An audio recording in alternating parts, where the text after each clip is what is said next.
afternoon, everybody. We're going to call this meeting to session, please. We'll call roll call. Nancy Lycona. Present. Eleanor Evans. Present. Mike. Present. Mike Blessing. Stacy Began. Present. And myself, Raquel Alvarez. Thank you all for being here. We're going to do a public report of action taken in closed session. Oh, I'm sorry, Pledge of Allegiance. Sorry.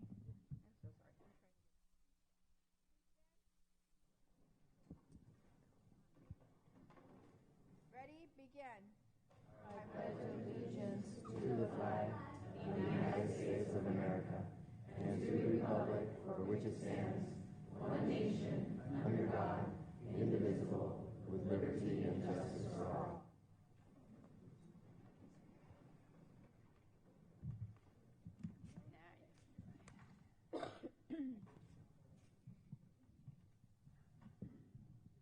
We're going to do a public report of action taken in closed session.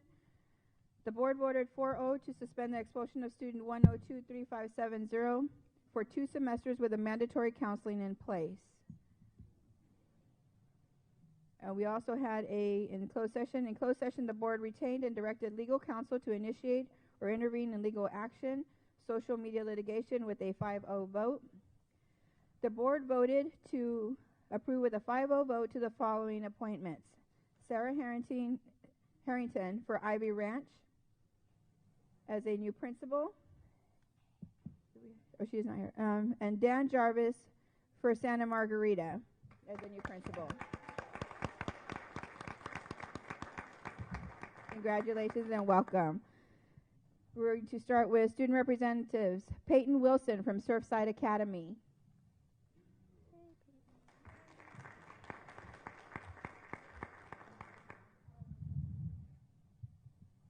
Good evening, Board President Alvarez, members of the board, and Superintendent Dr. Vitale. I'm Peyton Wilson from Surfside High, and I'm excited to share some updates on what's happening. Congratulations to Surfside's March Rising Star, Tara Mick, and April's Rising Star, Jonathan Miguel Sanchez. Tara was celebrated for overcoming adversity and committing to success. Nominated Surfside students were recognized for demonstrating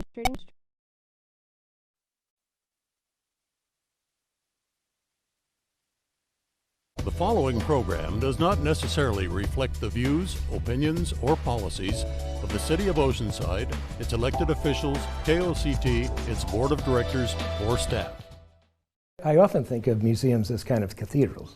You know, they are the spiritual center for a community. Hi, I'm Maria Mingalone. I'm the Executive Director of the Oceanside Museum of Art. Art, to me, is the chance to experience the world through another person's eyes. I think art is really a reflection of the community's soul. Oceanside Museum of Art was founded by people who really love Oceanside and who had a vision for a vibrant cultural scene in North County. And they volunteered to bring that passion to life. 25 years ago, we started out on an adventure. I lived here in Oceanside, and my husband and I loved all the arts, and we were forever going other places to find them. So when we had a project right here that we could devote ourselves to, that was very exciting. The founding directors really wanted to have an important cultural asset in Oceanside, and they examined different possibilities, and they came up with a museum. One of the reasons why it was an easy sell for Randy and Carol and the early founders was that people had always felt that Oceanside had been so badly underrated. The original City Hall sat underused in the center of downtown. Maybe that piece of Irving J. Gill's architectural legacy could be repurposed, something that would give new life to this historic landmark for community members to enjoy. Half the people, when they heard that we want to build an art museum in Oceanside, laughed. The other half said, where do I send my check? After receiving a major gift from Bob and Estelle Gleason, the city agreed to lease the building for the purpose of an art museum. We didn't have the money to do what we were doing, but we did it anyway, and we just had to have faith that we were going to have it, and it turned out we did. OMA opened its first official exhibition in 1997. But it's not where the OMA journey ended.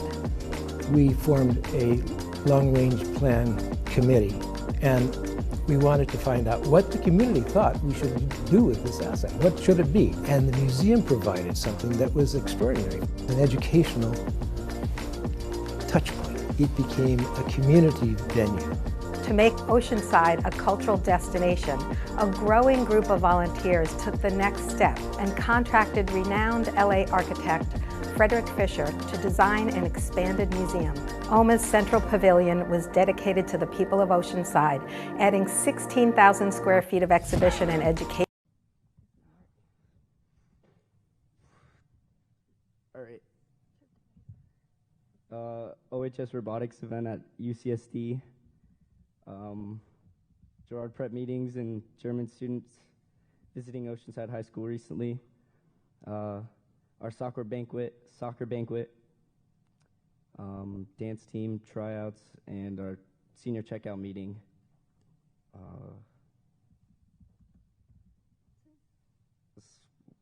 As well as our ASB Club Rush, which we've been postponing for quite a while.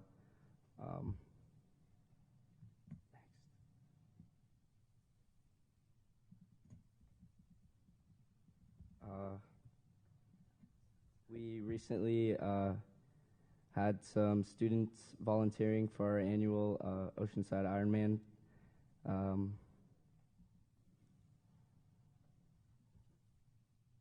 As well as our track and field, we like to recognize student athletes placing in bronze, silver, and gold. We'd also like to recognize our Oceanside boys volleyball for being undefeated in league and #1 in our division, in Division 4. Sorry. Cool. We'd also like to congratulate Oceanside Elks Lodge Scholarship award winners, Elizabeth, Edward, Pauline, Darcy, Joseph, Roberto, and Keyshawn. We'd also like to congratulate Israel S. and Andrew Adorno for winning scholarships for the Society of Hispanic Professional Engineers at SDSU SHPE conference. We'd also like to congratulate our Soundwave Show Choir for being named Grand Champions of Small Mixed Division at our Eastern Show Choir Festival in Boston. We'd also like to award, they were also awarded Best Show Design, Best Choreography, and Most Coveted Award of the competition. Upcoming events at OHS are our show choir competitions, as well as Earth Day tomorrow. Our OHS blood drive is the April 25th.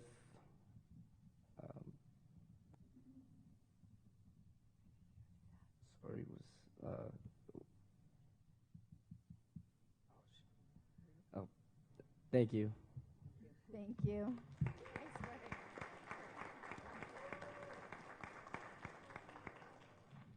From El Camino High School, Araceli Marino Chavez, please.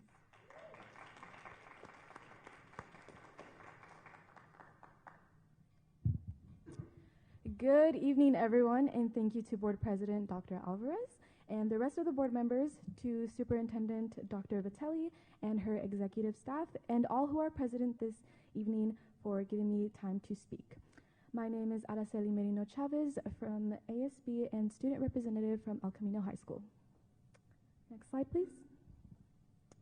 Congrats to Clayton Huggins and Sarah Lyon, who were named ECHS 2022 to 2023 Teachers of the Year. Another congrats to Billy and Javi for being selected as our Classified Employees of the Year for ECHS.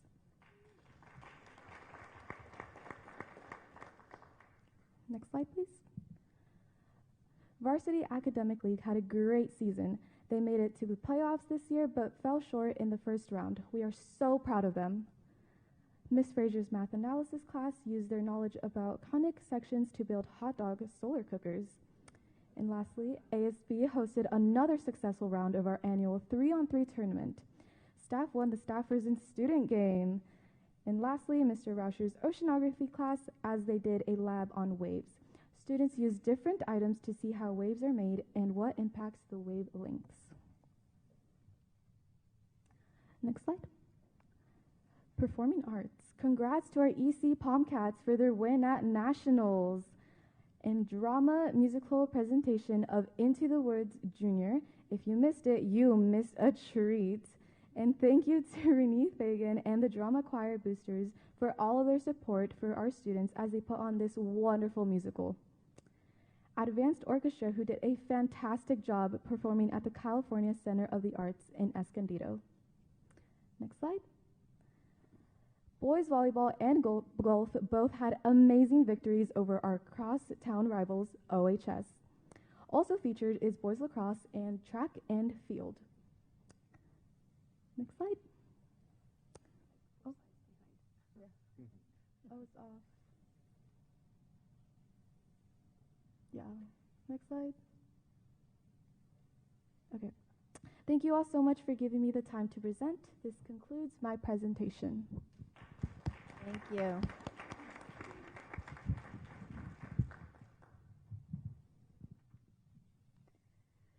We're going to go for approval of agenda. Do I hear a motion to approve item 2E? I'll make a motion. I have a first Second. and a second. All those in favor of item 2E say aye. Aye. Thank you. I have a 5-0 vote. We're going to start with superintendent report, please. Thank you so much, President Alvarez. I have a couple of announcements tonight. I want to congratulate Robbie Haas as Woman of the Year. Every March, in celebration of Women's History Month, the California State Assembly honors women from across the state, and Assemblywoman Laura Davies honored Robbie. And myself and Eleanor Evans attended that ceremony and were able to recognize Robbie, who was a wonderful supporter of OUSD and supporter of Oceanside. So congratulations to Robbie. Our monthly Rising Stars for the month of February, several of us were able to attend that recognition ceremony. And we had Tara Mick from Surfside, Paulina Vargas from OHS, and Javier Martinez from El Camino. And these are just some of the students that will be eligible to apply for a wonderful scholarship provided by sponsors of the Chamber of Commerce. And that event will be later in the month of May, so we look forward to watching our students earn scholarship money for their amazing work. We also had the exciting opportunity to celebrate our OUSD Employees of the Year. We were able to surprise and visit Brian Johnson from Del Rio. He is the lead custodian. Martha Fragoso, she is the ESS Bilingual Office Assistant. And our two Teachers of the Year for OUSD, Debbie Dixon from Reynolds, 3rd grade teacher, and Felicia Ayala, who is a 4th grade teacher at FUSAT. And now I'm just going to take a little extra time, Board of Education. I have a very special presentation that I would like to make, and I would like just a little bit of extra time to talk about these employees and to share with you why they're here tonight and what they did. On March 14th, we had a student at Oceanside High School who suffered a cardiac arrest. And we had 6 staff members who jumped into action and saved that student's life. The student was released from the hospital on March 24th and is recovering at home. I'm going to read a letter that came from the pediatric cardiologist from Rady's Children's Hospital to acknowledge the work of these 6, I'm going to call them heroes from OHS. I'm a pediatric cardiologist at Rady Children's Hospital and was involved in the care of the young man from your school that suffered a cardiac arrest this past week. Sounds like there were numerous people that day at your school who recognized the gravity of the situation and acted in a timely manner to help save this young man's life.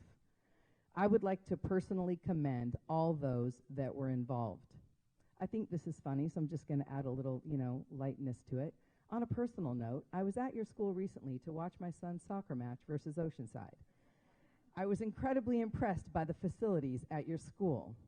When I learned that the young man that suffered the cardiac arrest was a student at Oceanside and that he had reportedly received prompt medical attention, it did not surprise me, knowing the kind of facilities you have there, including having an AED on site, Several years ago, as a safety officer at Solana Beach Little League, I was able to get an AED donated and installed at their main field, although unlikely to ever be used. Yours is yet another example for why it is so vital to have these on site and to have people that know when and how to use it.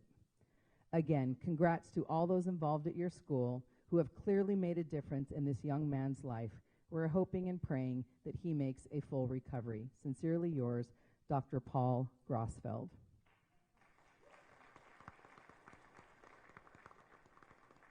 I think it's also very important to add that this student, having survived this incident, was found to have a congenital heart condition. And because of this, his sibling was also checked out by Rady's doctors and was found to have the same congenital condition. And both children are now in treatment for this condition. So these 6 people that I'm about to introduce to you literally saved 2 lives. So I would like James Cunningham, stand up please, Tyson Allen, Brenda Peterson, Yverne Mosley, Marissa Allen, and Maggie Butterfield.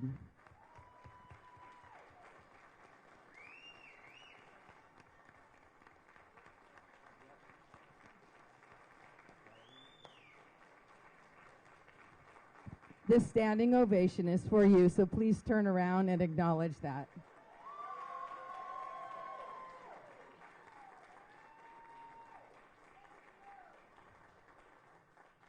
We now have a special presentation to you from Mayor Sanchez. Mayor? Thank you. It's not every day that we hear about student lives being saved, and especially this heroically and very quietly, I think. Proclamation in honor of OUSD staff members at Oceanside High School, Hometown Heroes. Whereas on March 14, 2023 at Oceanside High School campus, Supervision Assistant James Cunningham called on the radio that a student had collapsed on the track needing medical assistance. And whereas CSA Tyson Allen instantly responded, CSA Allen immediately drove over to health technician Yverne Mosley, transporting her to the field. The 2 CSAs maintained crowd control throughout the incident. And whereas nurses Marissa Allen and Maggie Butterfield immediately followed health tech Mosley to the field, and whereas Mosley, Tyson, Allen, and Butterfield began CPR and chest compressions until the student was hooked up to the AED, which activated and shocked the student. Health technician and nurses continued CPR until paramedics arrived. And whereas CSA Brenda Peterson also played a critical role in stabilizing the student. And whereas the student was released from Rady's Children's Hospital on Friday, March 24th, and he is now recovering at home. And whereas the student was found to have a congenital heart condition, due to this diagnosis, the student's sibling was also checked out by the doctor at Rady's. The siblings were found to have the same congenital condition. Both children are now in treatment for this condition. And whereas due to their expertise, quick response, and coordinated efforts, Oceanside Unified School District staff members saved 2 lives, the life of our OHS student and the life of a sibling. Now therefore be it resolved that I, Mayor Esther Sanchez, on behalf of the City of Oceanside, do hereby declare today, April 18th, 2023, as Oceanside Unified School District Staff Heroes Day in the City of Oceanside. With many thanks to James Cunningham, Tyson Allen, Yverne Mosley, Marissa Allen, Maggie Butterfield, and Brenda Peterson for saving the lives of our student and his sibling. You are our hometown heroes. Thank you.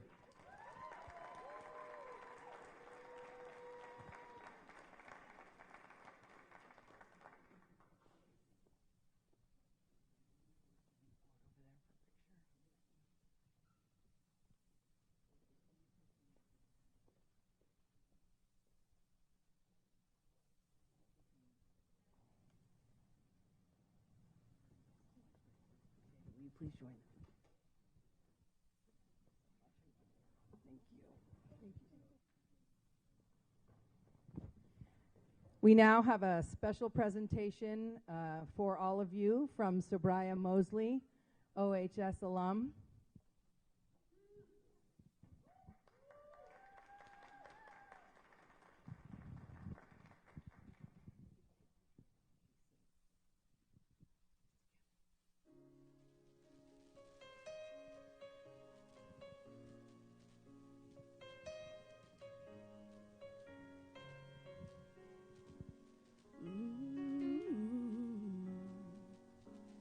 There's a hero. If you look inside your heart, you don't have to be afraid of what you are. There's an answer. If you reach into your soul, and the sorrow that you know will melt away.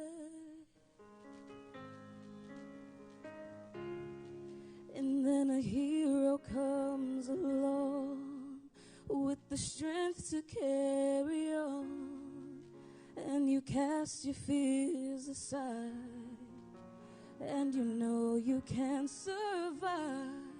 So when you feel like hope is gone, look inside you and be strong, and you'll finally see the truth, that a hero lies in you.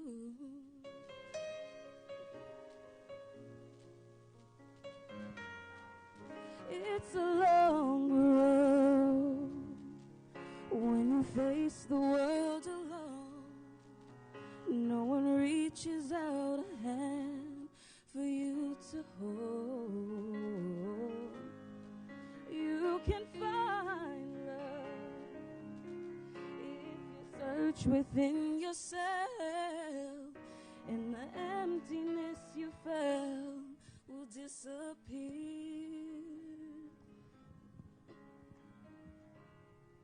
And then a hero comes along with the strength to carry on, and you cast your fears aside, and you know you can survive.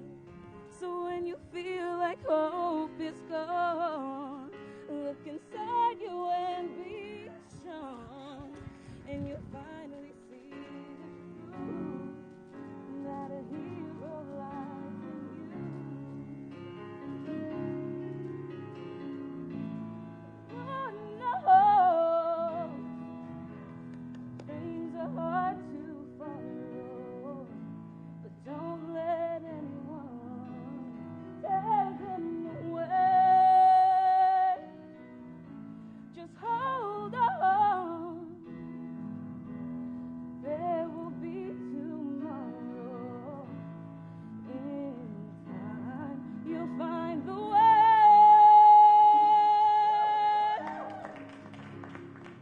And then a hero comes along with the strength to carry on, and you cast your fears aside, and you know you can survive. So when you feel like hope is gone, look inside you and be strong, and you'll finally see the truth, that a hero lies in you.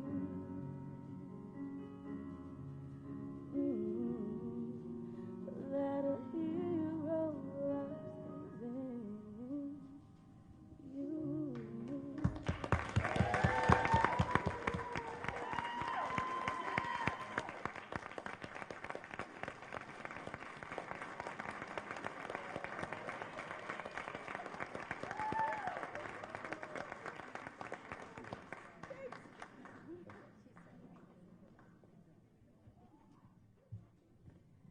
Thank you, Sabria. That was amazing. As we just all gather ourselves again, one moment. Thank you all. We're going to continue with. Together. You do this every time you sing. Sorry. It's been a crying day too, on top of it. So, we're going to continue with board reports. We'll start with Nancy please.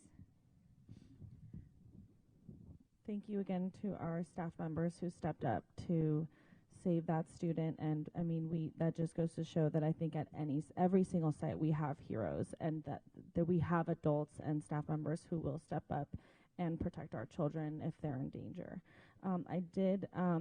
Last month, I did have the pleasure of volunteering at Mission Elementary's Spring Festival. They had such a great turnout, so many volunteers, and I was so impressed by how many high school students came out to volunteer. So many of them showed up. We had a lot of students, families volunteering, and the school had such a great turnout. So I had a lot of fun, and it's great to see the community get together and the students having so much fun playing all their games. And that's it for my report. Thank you. Ms. Evans? April is Arab American History Month, and it's unfortunate that the California State Board of Education Ethnic Studies Committee has decided to reduce, eliminate, and basically erase the contributions of Arab Americans. In addition, there's very limited information in our world history textbooks regarding the many humongous contributions of Arab Americans, whether it's the field of mathematics, science, business, finance, literature, whether it's like our numeric system, 1, 2, 3, 4, etc., algebra, trigonometry, banks, checks, the fountain pen, television transmission, the LCD screens, internet security. The iPhone and iPad was invented by an Arab American. Astronomy, the compass, whether it is the gyroscope or the astrolabe.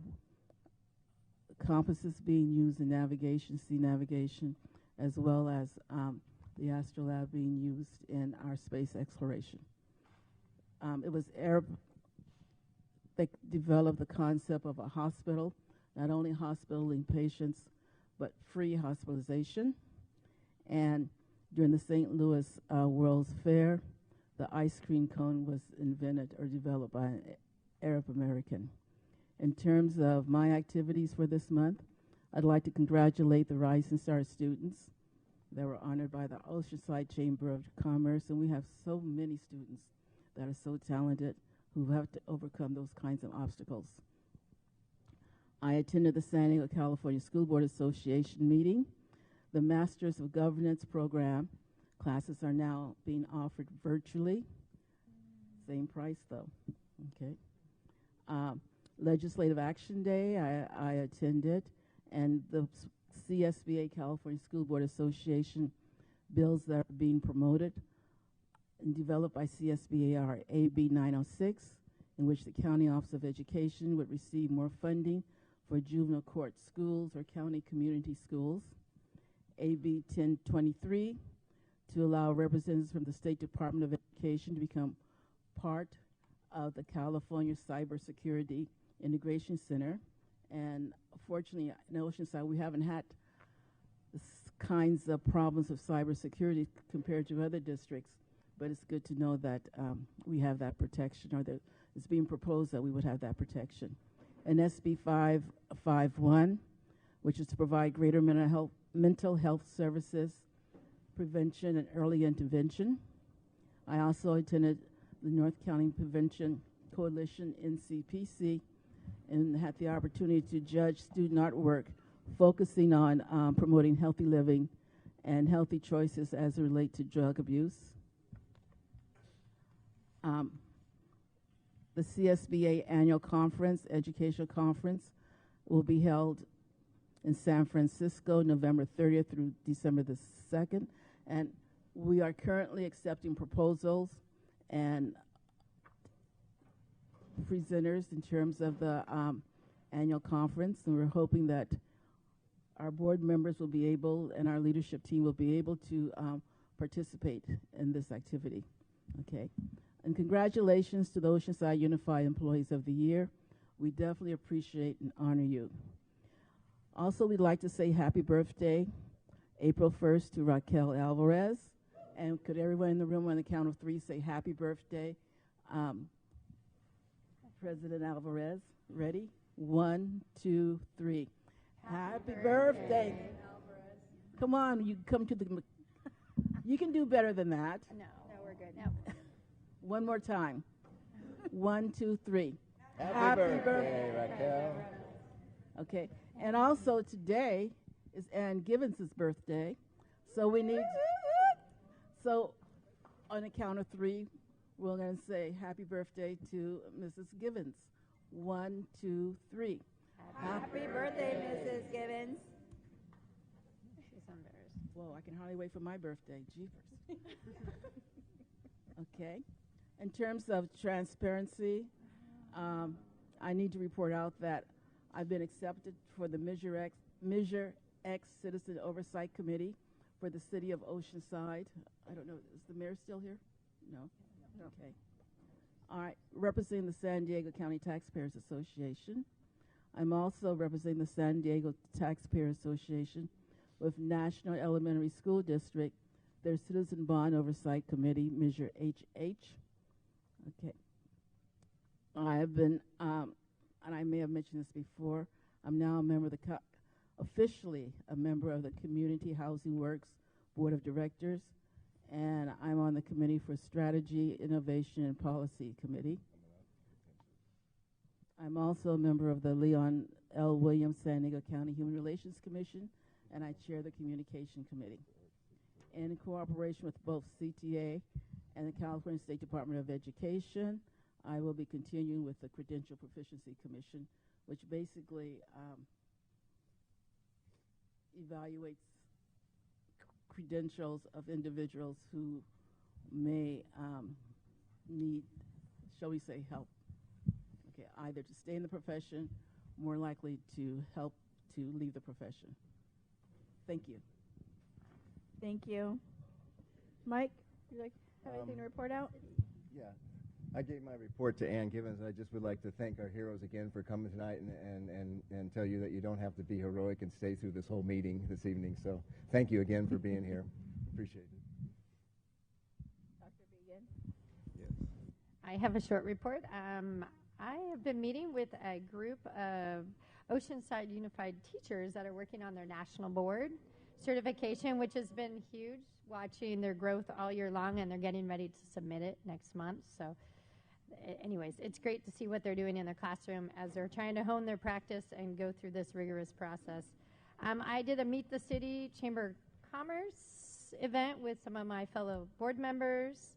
And yesterday we had a special education task force that's continuing to meet that I attend, and I'm just always amazed at our staff, how organized they are, and how we're starting to move forward with some actual problem-solving solutions to address improving what we do for our students. So that's all I got.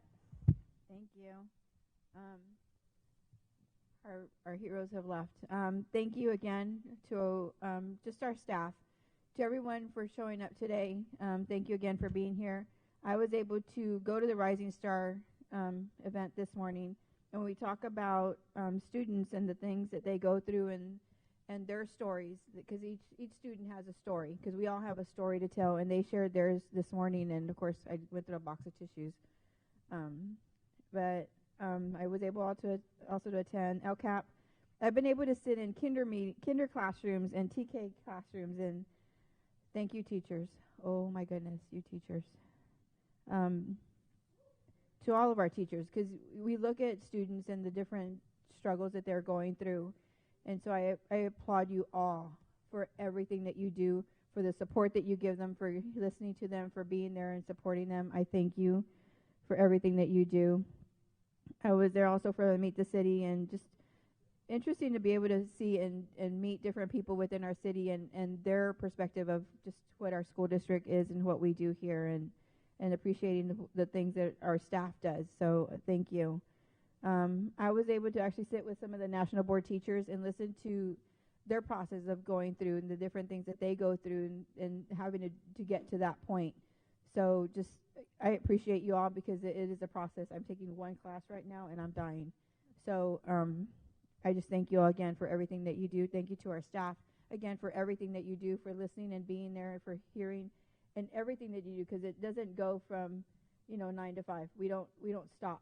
I know, like, we had principals out last night, TC out last night, looking for some of our students, and I appreciate you all for being there, for TC just being there and being there to support the families, to be there to support and look for our students, as, you know, just doing the different things that they do. So I applaud our community advocates that we have within our schools also to be there for our students, so thank you. And that is it for my report, and we will move on to to actually ODA, please. We will have Tiffany Ortega.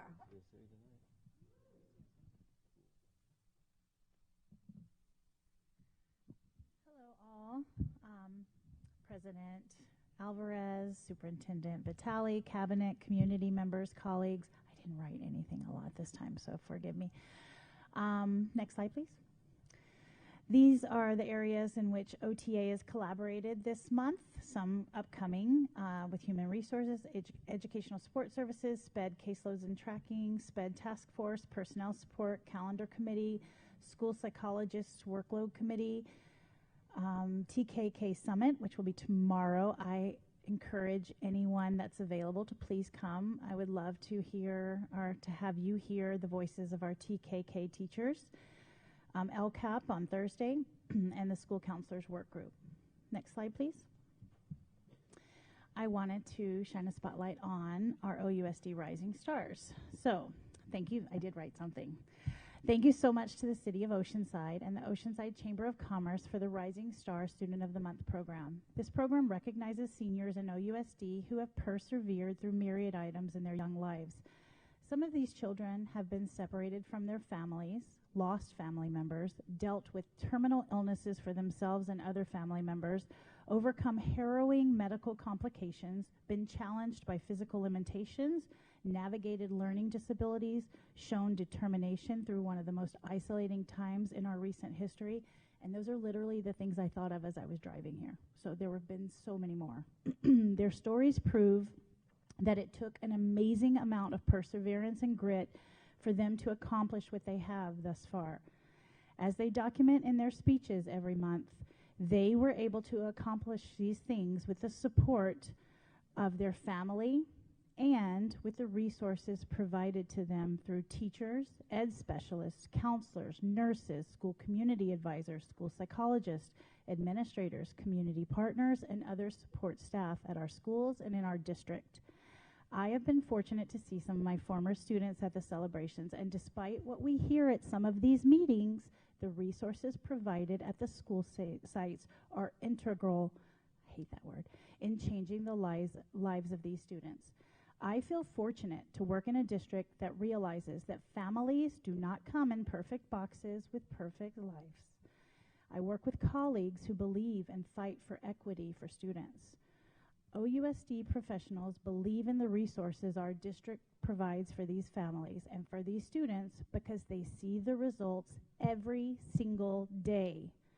Education is the great equalizer, and making sure that every student has what they need in order to learn is paramount in this district. Whether it is mental health services, eyeglasses, food, student groups that provide a sense of belonging, curriculum that provides a clear and true account of our history, policies that don't marginalize or minimize their gender, their race, their ethnicity, or experience is imperative. And we continue to provide resources that students and families can utilize in order to give students the skills they need to be successful. So, school board, please focus on the voices of the students and families who have clearly stated time and again that these supports are life-changing. They are needed and they are appreciated. They are unwavering in this opinion of the value of the policies, programs, and resources that OUSD provide, as am I. Thank you for your time. Thank you. We'll move on to general consent items. I'll make a motion to approve. I have a first. Second. And I have a second. All those in favor? Oh, we have public comment, sorry. Okay, just real quick. Please note that the consent agenda is a one-vote item. Therefore, the board may limit each member of the public to 3 minutes to comment on the entire consent agenda. We ask that you please indicate the item you will be speaking on. Thank you, and we have 6 speakers at this time. Our first speaker will be Patrick Rivera, speaking on items D, E, F, and G for 3 minutes.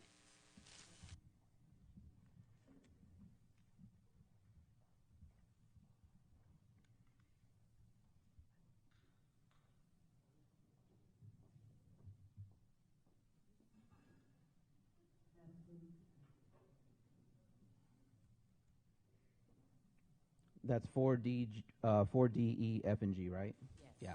So I was just kind of concerned about, so you guys are getting cars. Okay, you need cars for the district. I get that. That's no problem. But it just seems like for 2-passenger, I mean, am I supposed to talk before you guys talk about it? Is that what's going on? I'm supposed to talk about it first?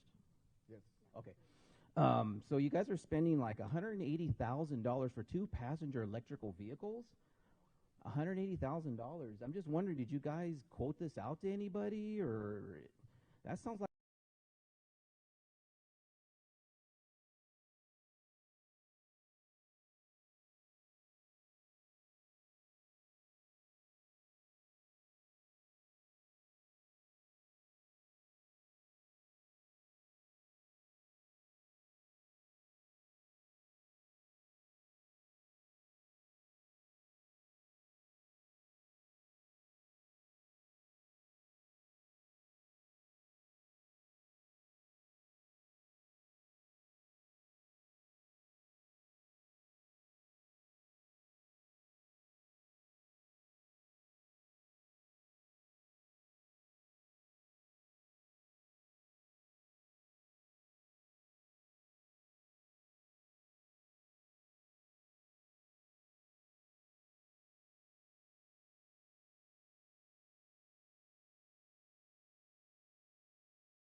Mercedes-Benz Sprinter.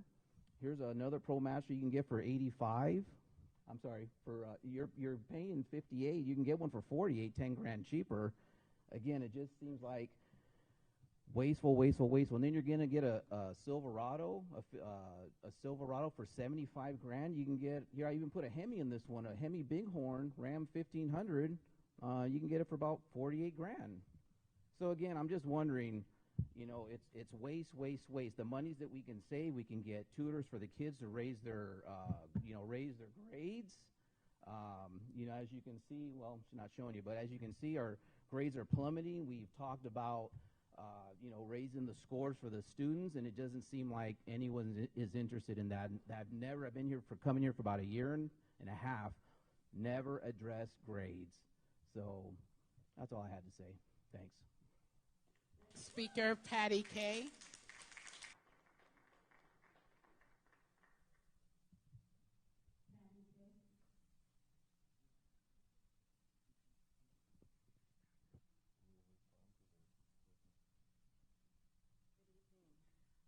Good evening. Okay, I just had a quick question on 4W, please, because it's not familiar to me, although I believe it's was under Mercedes Levy that explained that it had been in the district for 10 years. Is that right? Was that you, Mercedes? I don't have all the printout for me. On SMAA funding and participation with Orange County. And ratification of school-based Medi-Cal administrative activities participant agreement with Orange County. And, you know, I understand that people need services. I do.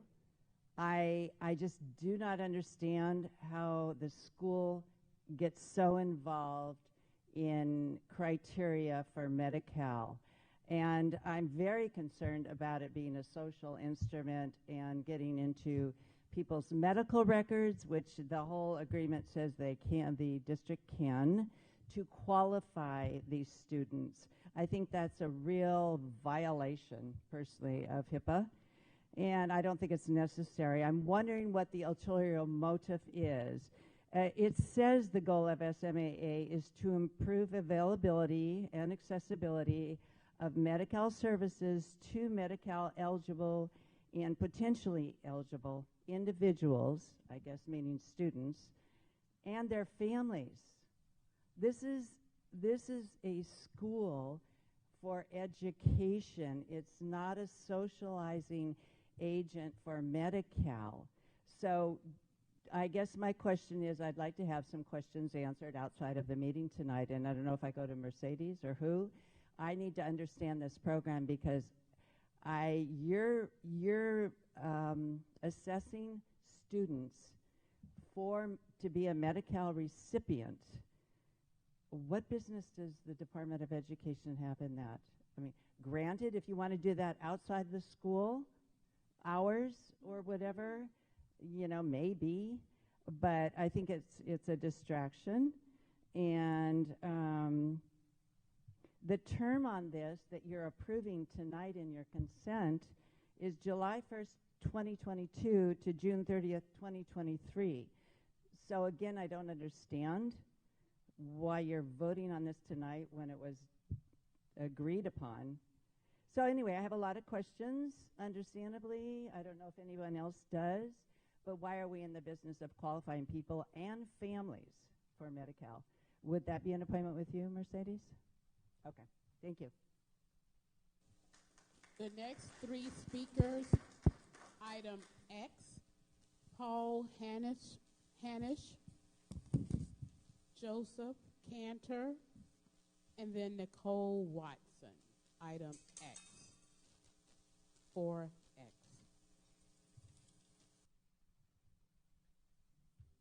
Board members, as someone who came from the left, was a vice president of Veterans for Peace in Los Angeles, I had to leave the left behind. I'm still anti-war today, but I don't recognize the left. Those in the peace movement were mostly decent people, but today's radical left is bent on dividing Americans based on race, gender, and economic status. And this is anathema to me, someone who grew up under the philosophy of Martin Luther King in uniting Americans. So the left is at war with science by using political activism to push its agenda rather than reason and facts, and seeking to indoctrinate our children and treat parents as the enemy and the state as God. We are seeing a social contagion of gender confusion, especially in teen girls, of rapid onset gender dysphoria. Typically, gender dysphoria affects about 0.1% of young males, but it's exploding amongst the most mentally stressed population, teen girls. In some schools, 15 to 20% of the teen girls are expressing gender confusion without a prior history. And as someone who has sat on your side of the desk as a school board president, I know what the superintendent thinks of you. She thinks she has to manage you, and that's not the case. You were elected to represent the citizens of Oceanside, and you'll be removed by those citizens if you continue to allow dysfunction and malpractice to occur in this district. You have just two functions. You have a fiduciary duty to make sure the school district remains solvent and to ensure that the children are learning and not falling behind. This district has failed miserably on both accounts because the superintendent is more interested in advocating adult fetishes to minors and denying parental rights. We can teach children to be kind to one another without indoctrinating them. It's time to put our science hats on and start asking tough questions of Ms. Vitale. Will this controversial club require parent permission? Will you allow Christian clubs on campus? What are the school's liabilities if a child is indoctrinated in the club or affirmed by a campus counselor to transition without getting parental approval? So is this a constitutional battle you want to open up this school district to? Let our kids be kids. Will you be an ally of parents and all Thank students? you very much, sir. Thank you. Thank you.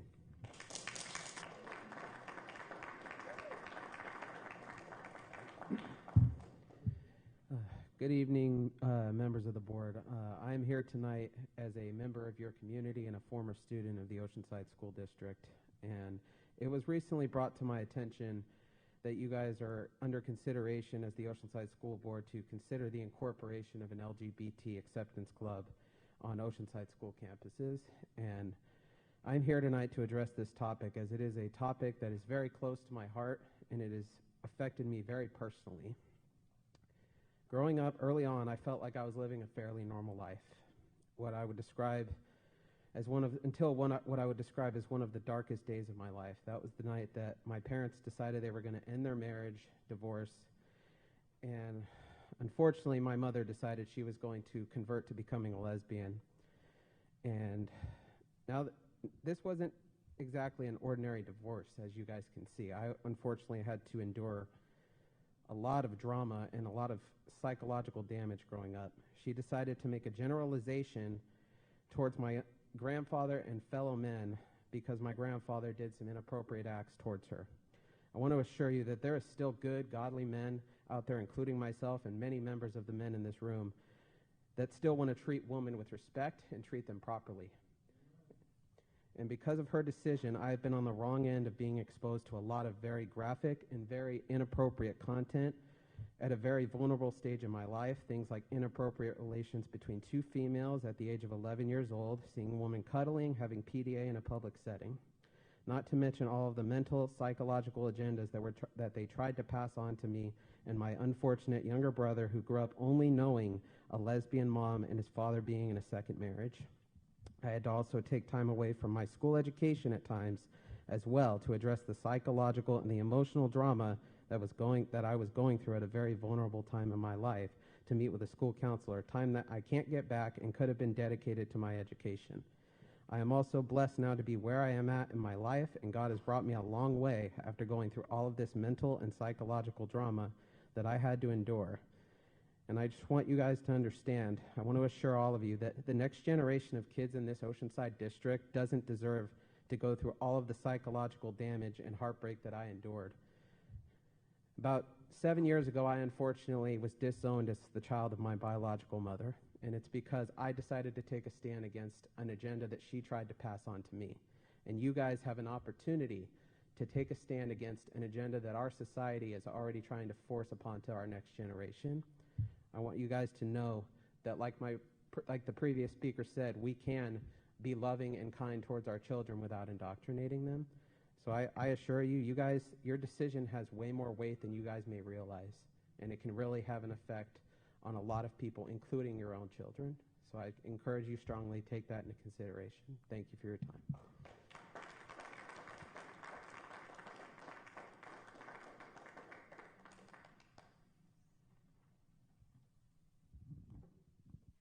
Your board has approved the GSA Club to provide a safe and exclusive space for students in the LGBTQ community.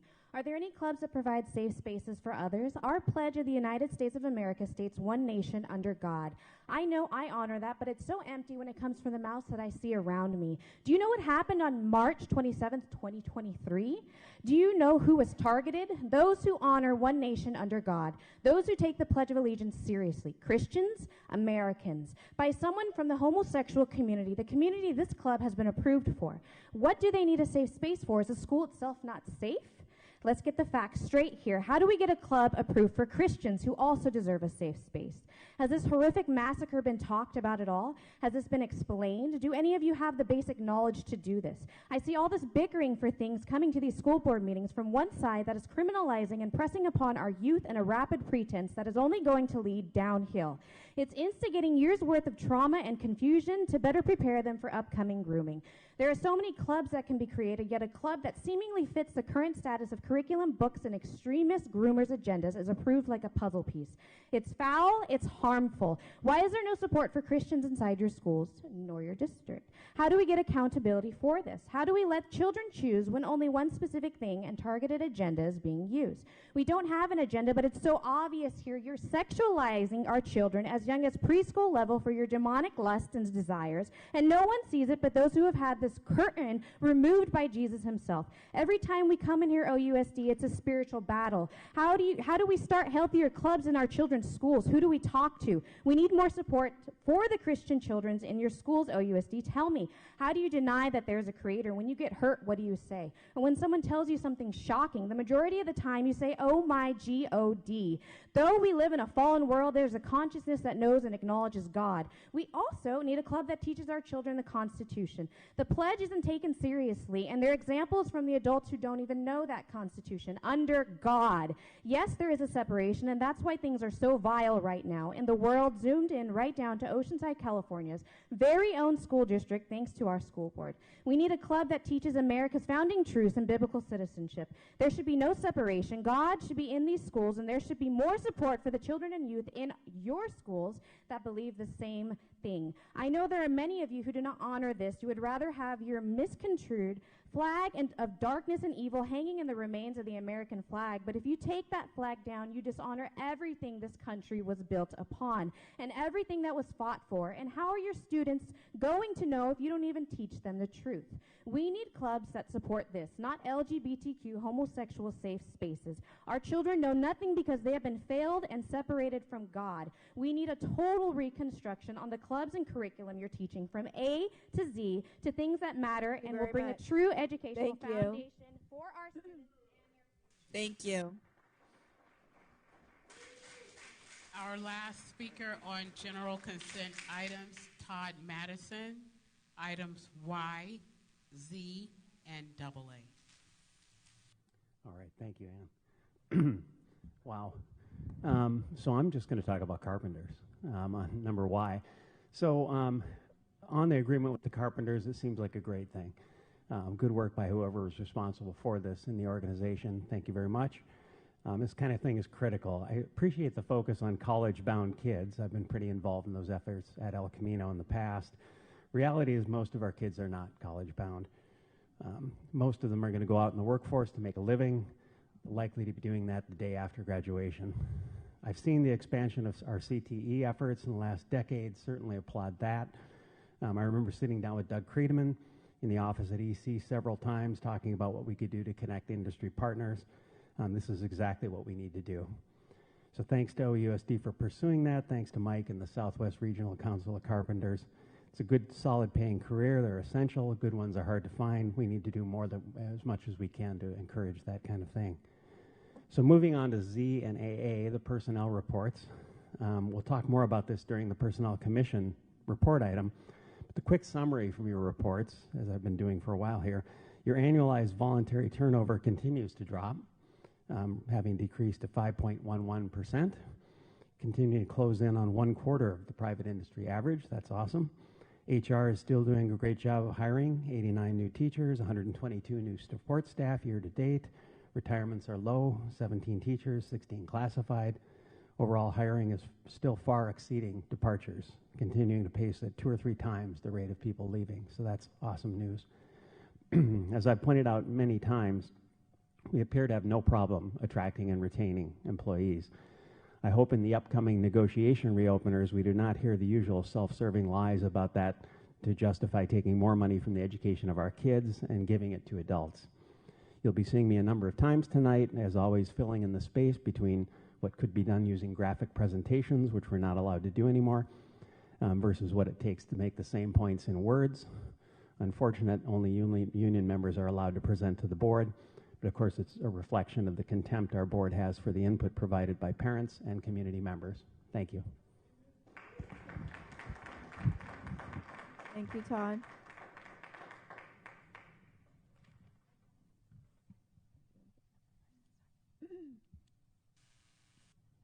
Okay. Madam President? Yes, sir. Could I ask staff to respond to the initial speaker that was raising issues, just with a brief description of what our bidding process is for vehicles, so that we don't just have an impression out there that we are willy-nilly with our process? Thank you, Mr. Blessing. We do have a process. We do have to either have a formal bid or have quotes. For the items that were on D, E, F, and G, a couple of those for actually two. We're pretty excited about item D. These are mini food trucks that we're going to be putting at El Camino High School. It really helps our school employees not have to push heavy carts across campus. It also allows us to have both hot and cold items available for students, and it allows us to have more offerings for our students. So those are the two at El Camino for item D. There's two vehicles actually for nutrition services. One of them, and this comes out of Fund 13, which is not the general fund. Fund 13 is our nutrition services fund. One of the vehicles is going to be specifically for HVAC when we hire that HVAC employee, and that will be for preventative maintenance and regular maintenance of all of our kitchens to make sure that those are kept up, ready for our students. And then the other one will be to transport nutrition services, materials, food, supplies. When we go to item F, that's for a Mercedes Sprinter van. And although it is a Mercedes, it is a competitive price with a Chevy Sprinter. And so the two prices were comparable, and Mercedes had them available. We had up to a 3-month wait without any specific window. So that's why we went with Mercedes. And then also for item G, that was for 2 Chevy Silverados. And part of the reason that the main reason that we're actually, it's part of an overall plan for our M&O fleet. Many of our fleet is 10 to 20 years old. We also have 6 members of our M&O staff driving trucks that are 20 to 24 years old. Our average turnover, we keep our vehicles for about 10 years or 100,000 miles. And so this is part of an overall plan to make sure that we keep our fleet up to par and they're ready to respond to our sites. Thank you. Thank you, Dr. Norman. We already had a first and a second. I'll call for a vote. All those in favor of for consent items A to double B, say aye. Aye. Aye. I have a 5-0. We will move on to personnel. 5A, annual report of the Personnel Commission to the board. Staff presentation, please. Thank you, President Alvarez. This is a required informational item for the board. The annual report is prepared each year to summarize the activities of the Personnel Commission in the prior fiscal year. Personnel Commission is dedicated to administering a fair and employment process and personal management program for all classified staffing based on merit principles. The report presents an overview of the Personnel Commission's objectives and highlights the work performed to ensure recruitment and selection measures result in highly qualified employees in the classified service. Thank you. May I have the speakers, please?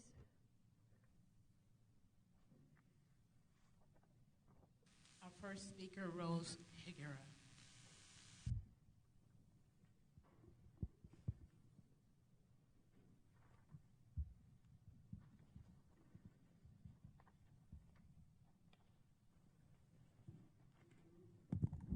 All right, so 5A, it's the merit system. The fundamental purpose of the merit employment for classified employees under California Education Code is to ensure selection, promotion, and retention are without favoritism or prejudice and on the basis of merit and fairness. And it goes down to say merit principles. Rejection of unfit applicants. The merit system hires and promotes employees on the basis of knowledge, skill, and ability with open competition, retains employees on the basis of performance, and separates from the service those whose performance does not meet employment expectations, removes the selection process from the political arena and personal favoritism, provides for fair and impartial rules and consistency of administration of the rules, assures fair treatment of applicants and employees in all aspects of personnel administration without regard to political affiliation, gender, age, race, color, national origin, or ancestry, religious creed, and with the proper regard for their privacy and constitutional rights as citizens. So I would like to address you, Julie Vitale. The merit system here, I underline rejection of unfit applicants. I suggest that you are unfit to be the superintendent in the Oceanside Unified School District based on the grades alone. We are failing miserably. Sorry, 84%. Rose, I have a real quick thing. Real quick. Sorry, I'm sorry to interrupt you. We're talking about the merit system the of annual report, employees. the personnel commission to the board. So we're talking about the presentation that they are giving and what it's for and what they do. So, well, it applies to our superintendent because she is failing miserably on many, many areas. The grades, all of her pushing of her agenda, of her LGBT, all of this stuff is not educating. We need to teach the basics. And we need to fire Jordy Sparks. He promotes CRT and diversity, equity, and inclusion. We don't need any of that either. Thank you.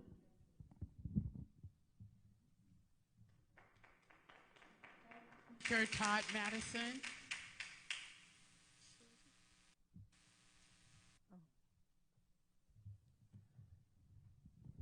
All right, so on to the report. So thanks to the Personnel Commission for their service in this. I know I've been involved in some of these committees. It takes dedication and a willingness to help, and I really appreciate their service in this. Looking at the data, I see some interesting things. In every regular board meeting, we see personnel orders. If we look at the report's personnel actions, virtually all the statistics in those categories don't match the numbers reported in the personnel orders, so I'm not quite sure why. For example, under resignations, we see 88 listed in this report, but if one totals up the orders for fiscal 22, there's 79 resignations in classified and 55 in certificated for a total of 134. Ditto for other categories. I'm not quite sure why they don't match. It seems like they should actually match up with each other. I'm not sure which report is accurate. So I pointed this out actually in November of 21 when I talked about this as well, but we see it again here. So there must be some reason for it. I'm not sure why. Using the data in the report to look at the hiring process, we see the district posted 115 jobs last year, had a whopping 2,004 applications, which is about 17 applications per job. Getting 17 applications per opening is not what most would consider a problem, at least not in any normal business. And we don't see that from the hiring numbers either. It looks like it's going great. Farther down, we see the applicants were tested, 525 of them passed. I assume this represents the final pool of qualified applicants. That means about 5 qualified people per job opening applied, so that matches the same data as the fiscal 21 report, so it seems on track. Having hired hundreds in my career, I can tell you getting 5 qualified people to apply for every open position is hardly a sign of difficulty in hiring. My HR department would have loved to have had 5 people to send me for interviews. I'm not sure where this employee shortage is that we've heard so much about, but it doesn't seem to be happening here, nor is it happening in most places nationally. It seems to be more of a media-generated frenzy than actually represented in data. So the report is noticeably missing some very key numbers that any management interested in good financial decisions would have. Exit interview data. You need to ask people why they're leaving if you're actually concerned about retaining employees. And as I've gone back and forth before, apparently Oceanside doesn't do that. I can't imagine any $200 million business that would not do exit interviews if they were concerned with actually knowing why people might be leaving. So again, we have a supposed problem with hiring and retention. We'll probably hear a little bit more about that in the future in this meeting. But we know it's just financial mismanagement to not actually look at why that is happening. Bottom line is, if we're going to take candy from babies to give to yourselves to fix a problem, we might want to work on the cover story for that problem a little bit more. Thank you. Thank you, Todd.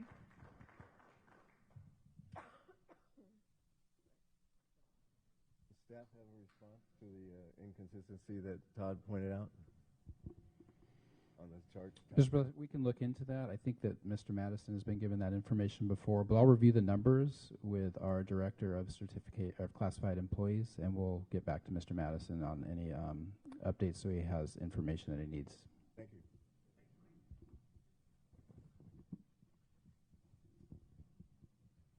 I'll move approval. No, doesn't require. Doesn't. No vote on that one. So we'll move on to 5B. Proposed reopener by the Oceanside Teachers Association, ODA, to negotiate with the Oceanside Unified School District for 2023-2024. Presentation, please.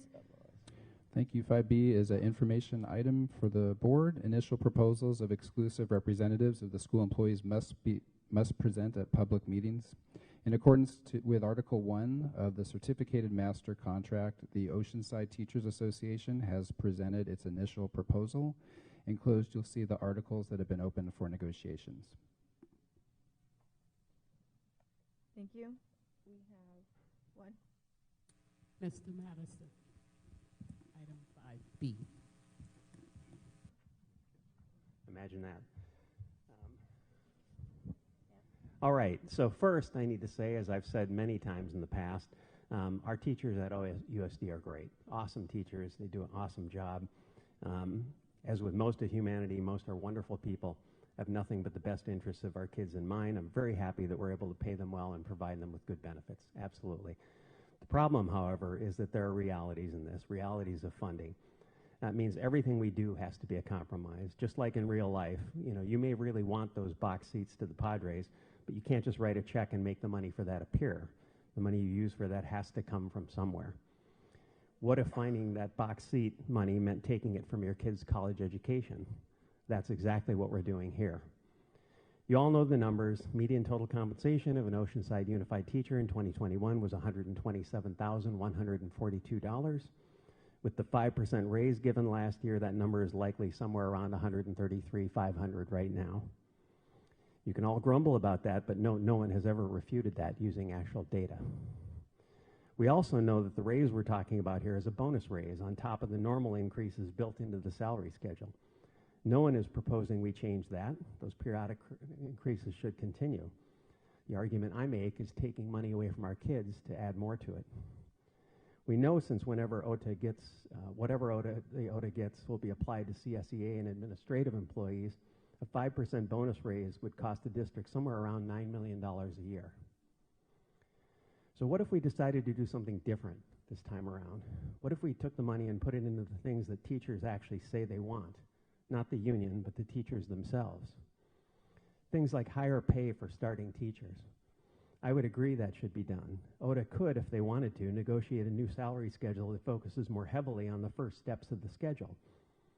For a fraction of the $9 million this will cost, they could increase starting teacher pay by thousands of dollars a year. Why don't we do that? What about decreased class sizes? Another perennial wish list item. And I agree with them. If we put $9 million into nothing but class size reduction, we could easily cut class sizes by several kids per class. Keeping that for a few cycles in the next few years would be approaching 20 per class. That would be awesome. Why don't we do that? What about classroom discretionary funds? For a very small fraction of that money, we could get every teacher several $100s a year to spend on classroom supplies. So they don't have to take it out of their pocket. Isn't that a good idea? Moving from benefits to teachers, how about instituting busing for kids? What a great benefit that would be. There's no way to figure out what the impact would be if we used the money for improving programs for low-income kids, English learners, kids with special needs, gifted and talented, etc. But we're not going to do that. We're going to say we want to do those things, but not actually do it. What we're going to do is push as hard as possible for more money for ourselves. Thank you. Thank you, Todd. Any questions for staff? We'll move on to 5C. Proposed reopener for the California School Employees Association, CSEA, and its chapters 370 to negotiate with the Oceanside Unified School District for 2023-2024. Thank you again. This is an informational item, as it is the proposal coming from CSEA. In accordance with Article 23 of the Classified Master Contract, the California School Employees Association, CSEA, has presented its initial proposal, and enclosed is for you to review that in the open articles for negotiations. Speaker, please. Madison.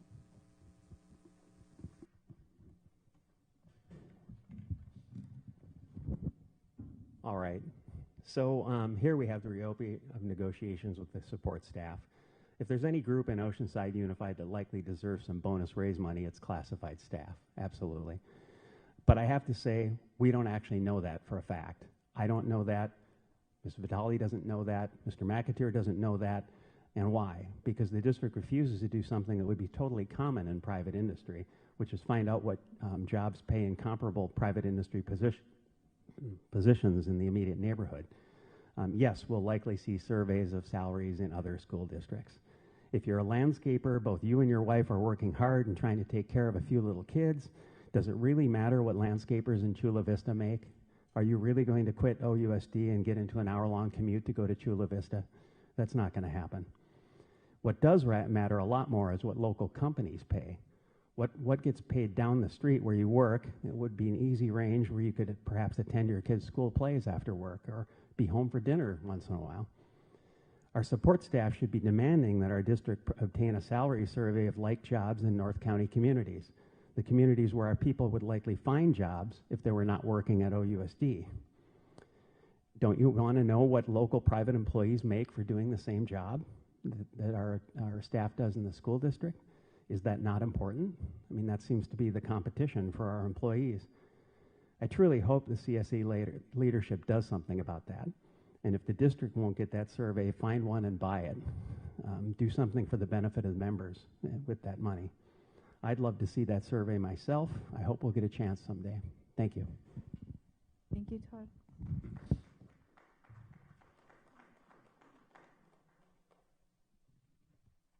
We'll move on to 5D, approval of proposed reopener by the Oceanside Unified School District to negotiate with the Oceanside Teachers Association, ODA, for 2023-24. Is that presentation, please?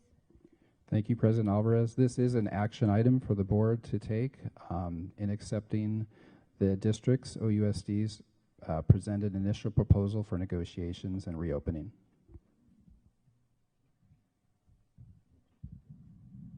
We have a speaker. Todd Madison.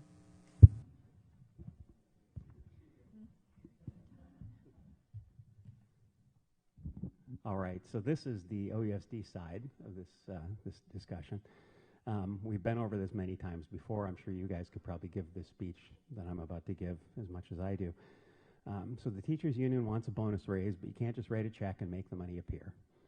Money used has to come from somewhere, and whatever you do now is going to be the gift that keeps on giving. It's going to impact our budget for forever in the future. So to recap the numbers I just discussed, median total compensation, Oceanside teacher, 127, 142, 5% raise last year, now 133, 500. As Ms. Norman knows, these are facts directly from OUSD's own records.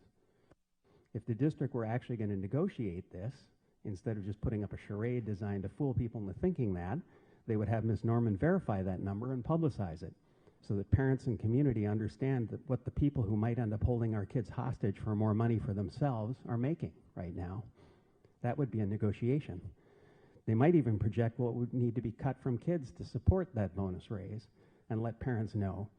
So those who don't understand the financials, meaning most normal people, would at least understand that if their board member votes for approval, they're actually voting to cut something specific from their kids' education to do that.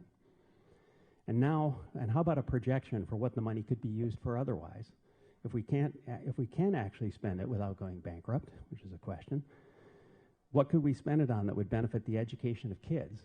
Adding money to adult paychecks does nothing for the education of kids. It has never been proven to improve the education of kids. So let's look at what we could spend it on that would actually improve the education of kids, which I think is our job here. I think that's what we're here for. So what a concept. We know the district is projecting financial problems down the road. Lately, there's been a lot of news. California's future budget projections seem to have been far rosier than justified by economic conditions. We know the massive funding we've gotten in the last few years will not continue. So now the question is, will we get any significant increases at all? Now is most certainly not the time to bring more cost into the budget with another series of bonus raises. Not unless you enjoy the idea of laying people off in the future to afford those raises, which is undoubtedly what will happen. But I know the pull is strong. The administration will benefit from the ultimate in corrupt practices, the Me Too raise. So if some real negotiating happened, they would be shooting themselves in the foot. Who cares if that benefits kids, right? What if our board actually decided to put the best interests of kids first for a change rather than just saying that? What if our board made it known now is the time to put any extra money into fixing the academic failures of the district, not topping off bank accounts of adults? What if our board did its job and forced the district to think about the education of kids first? I think we can do that, can we? Thanks. Thank you, Todd.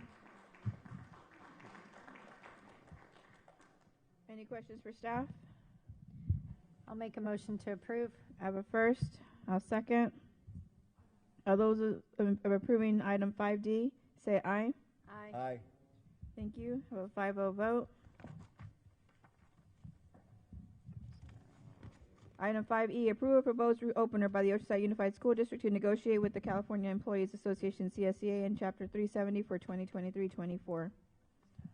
Thank you. In accordance with Article 23 of the Classified Master Contract, the OUSD has presented its initial proposal. Enclosed is the proposal for our reopener. This is an action item for board approval. Thank you.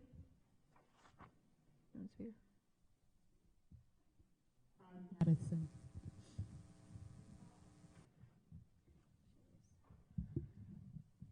Okay, the other side of this one. This is the OUSD side of the CSEA negotiation. So, again, you guys have heard this many times also. But as I said in item C, isn't what is important here what your employees would make elsewhere in the area? Isn't that what we need to look at? Are we really doing the support staff a service by not doing that? So I looked into this in the last round. For a few $1,000s, you can buy a fairly comprehensive survey that would give you an objective view of how your pay rates compared to comparable rates in the area. This is, of course, what any $200 million private company would do. We don't, though. You're considering a bonus raise that will cost millions. Isn't it worth a few $1,000s to know how your numbers work in the market, not how they work in far-flung school districts that have nothing to do with anyone's going to work at here? During the recent negotiations in LA, they did the same thing. We saw lots of lies being passed back and forth. Primary one is that their employees only average $25,000 a year. Anyone can download the payroll data from LAUSD and see that. I've had multiple exchanges with media on that one. It's a truly ridiculous lie. But we never saw any actual data on what similar jobs pay in the same area. In private business, that would be the first priority. What comparable companies far away pay has no impact, or has impact, but it's only critical to executives who can afford to get up and leave and move their houses and so on and so forth. Most normal people have a much harder time to do that, particularly when they're living close to grandma so they can have someone to watch the kids when they get home from school. Both spouses are working. Non-OUSD spouse has a job in the area. They can't just get up and leave to go somewhere else because they pay 50 cents or $1 an hour more. What if OUSD did something shocking and amazing in this round and actually looked at comparable market rates in the area to determine what fair pay is for their employees? Crazy idea, I know. Good luck with that, but I've got to ask. Thank you. Thank you, Todd. Do I have a motion for item 5E? I motion to approve. I have a first. Do I have a second? I'll second. I have a first and a second. All those in favor for item 5E, say aye. Aye. Aye.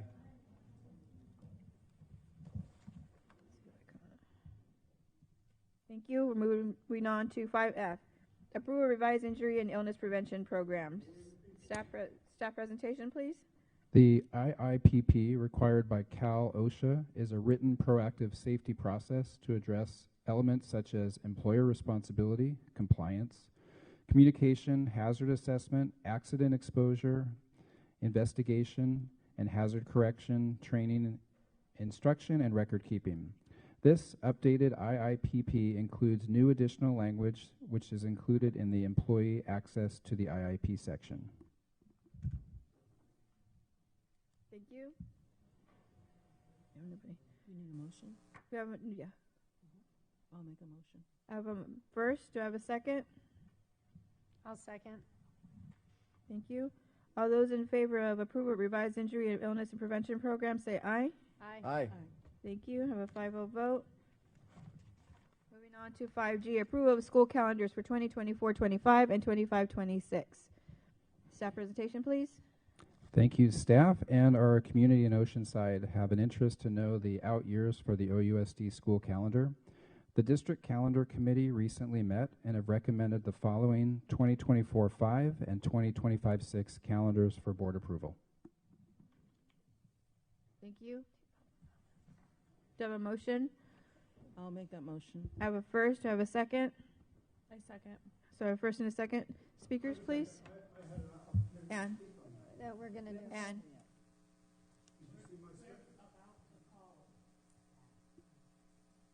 Hard of hearing.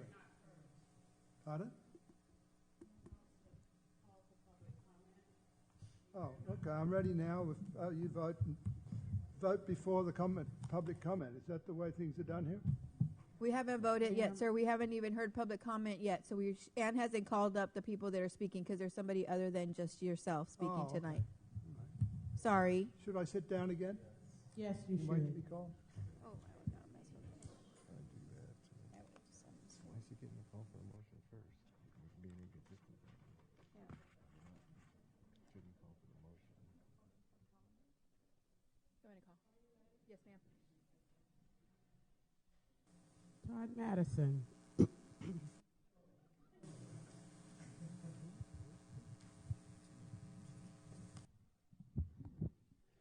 All right, so another year, another set of calendars to be approved, developed with little input from parents.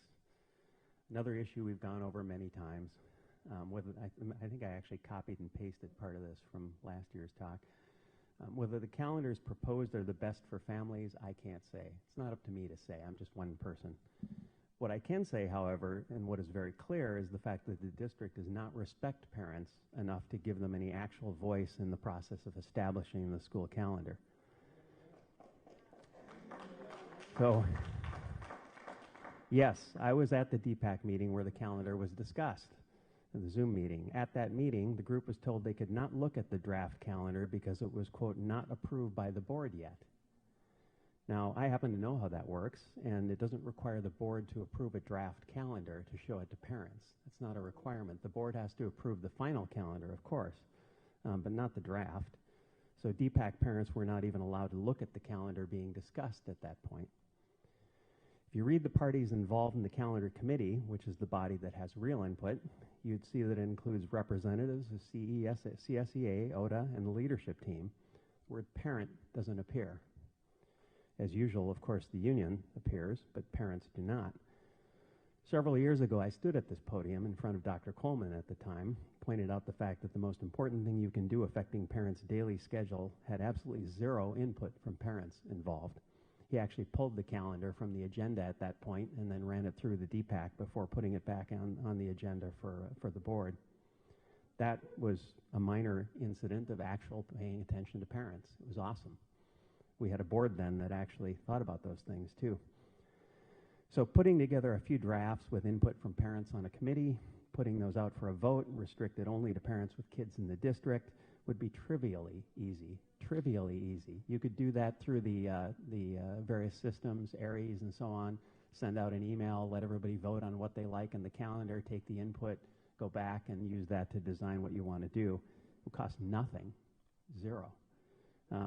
But we don't actually do that because we know the district prioritizes employees, not parents. It's obvious in the members of the calendar committee. There's nothing in the district that has any greater impact on the families, on the daily lives of families.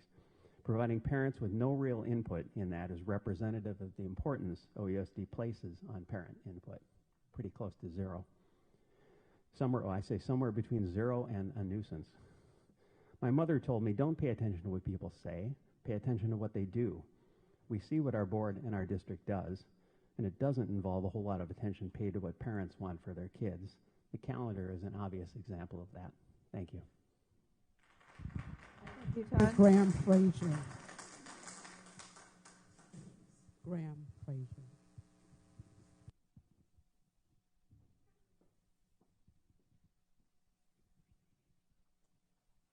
I'm sure glad that Todd went before me because he was far more eloquent than I could be. And all I can say is I agree with everything that he said. Thank you. Thank you, Mr. Frazier.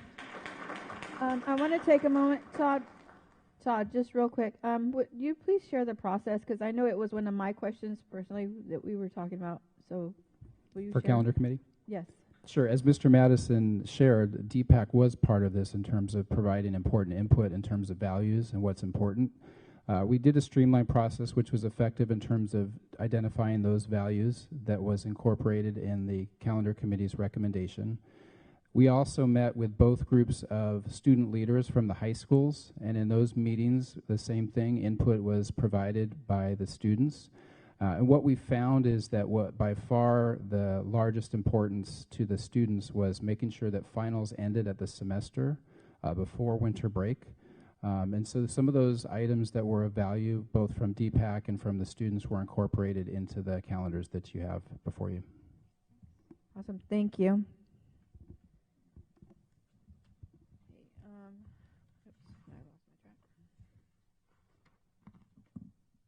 So we're going for approval. So item 5G, do I have a motion? I'll make a motion. Oh, sorry. Okay, so thanks. We have a first and a second. All those in favor say aye. Aye. Thank you. We have a 5-0 vote. For 5H, approve a new class specification for van driver. The district has identified the need for a new position of van driver. In creating this new class specification, the position will provide additional support to the transportation department, providing assistance with covering routes in the event of absences, and for short-term temporary transportation needs for students that either are in the situations of homeless or foster student care. Awesome. Thank you. Make a motion to approve. Have a first. I'll second. So a first and a second. All those in favor say aye, please. I do want to thank the district for responding to the parent concerns about transportation because I know that's come up. So I'm looking forward to that. Thank you. Thank you, Nancy.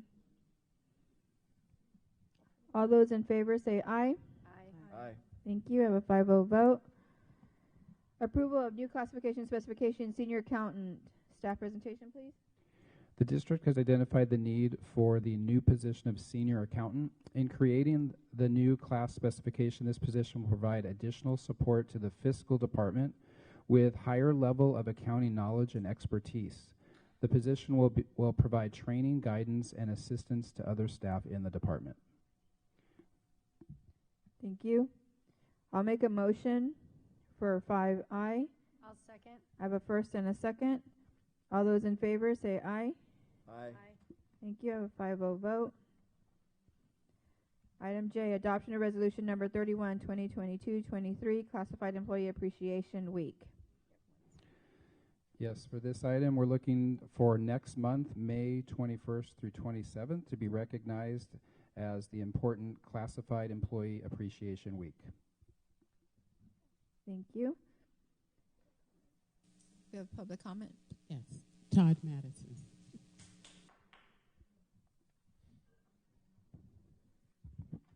So this one's quick. I'm really just here because I used to be able to see support staff at El Camino and King and all the other schools and say thank you occasionally.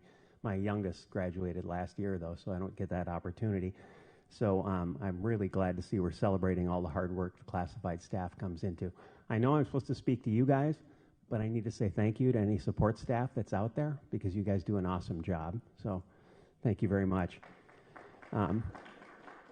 As the resolution says, they certainly provide valuable services. It doesn't say, the resolution does not say, and they're also great people, but they are. So it should say that in there somewhere. So I volunteered many ways. I've had to add my own thanks to their work, and I'm sure every parent of kids in Oceanside Unified would agree. Thank you. Thank you. I'll make a motion to approve. Second. I have a first and I have a second. All those in favor say aye. Aye. Aye. Thank you. Item K, adoption of resolution number 32, 22-23, proclamation for the Day of the Teacher, Wednesday, May 10th, 2023. Yes, in continuing and valuing all of our employees, we'd like to make the recommendation to designate May 10th, 2023 as Day of the Teacher for our ODA membership employees. Thank you. Public comment, please.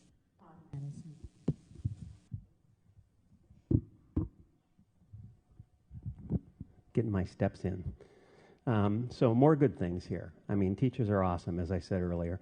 As with the classified staff, 100% agreement with me on this. Probably every parent in the district. 30,000 attaboys, I think, are behind this one. Certainly, there's been some friction between parents and some teachers, but largely, I feel, created by union-driven initiatives that clearly oppose things that parents want for their kids. The Teachers Union is the largest political organization in the state, far larger than any of the mean, nasty corporations we hear so much about. But being part of the largest political machinery in the state doesn't prevent parents from seeing and understanding the great things that teachers do. Teachers who would like to separate from the union are encouraged to do that. Perhaps if enough teachers did that, it would be clearer to parents that the wrong things the union has supported are separate from teachers themselves. Opting out is easy, legal, and would save over $1,000 a year for most teachers. The union is required to allow it and stop collecting monthly dues when you do opt out. There are several websites devoted to this, mypaymysay.com, teacherfreedom.org, optouttoday.com are a few of those. For those who want to continue with the specialized forms of insurance, there are multiple options to do that as well that charge a small fraction of what union dues would cost. I hope teachers continue to keep up the great work they've been doing here and send a message to the union that they're on the side of parents and kids, not on the side of big union control. Thank you. Thank you. Item K. Do I have a motion? I'll make a motion. I'll second. I have a first, I have a second. All those in favor say aye. Aye. Thank you. A 5-0 vote. Curriculum and instruction. A, approval of a purchase of new math curriculum for secondary education grades 6 through 12 for 2023-24 school year.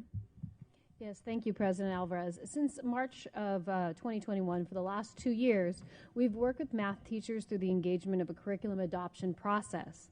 This work has led us to the recommendation that we make to you tonight. We have had a process that focuses on the instructional core, that looks at the highest standards for the way that we teach and the highest quality materials. The members who have participated attended over 25 meetings, and they looked at 11 potential curriculums. There were 2 piloted curriculums at the high school level and 3 at the middle school level. Teachers engaged in training sessions to see how they might best use this curriculum so they can address the needs of all of our students.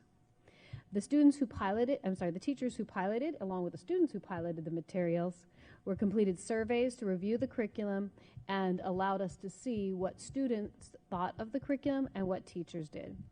We wanted to make sure that we had a coherent and consistent mathematical process, practices, and experiences that would build on prior years' learning from year to year. We have looked at this, and we are recommending for both middle and high schools Imagine Learning, Illustrative Mathematics. Your vote today will approve the purchase of this for the next 4 years. Awesome, thank you. Can I just ask a real quick question, though? How old was the curriculum that we're replacing, though?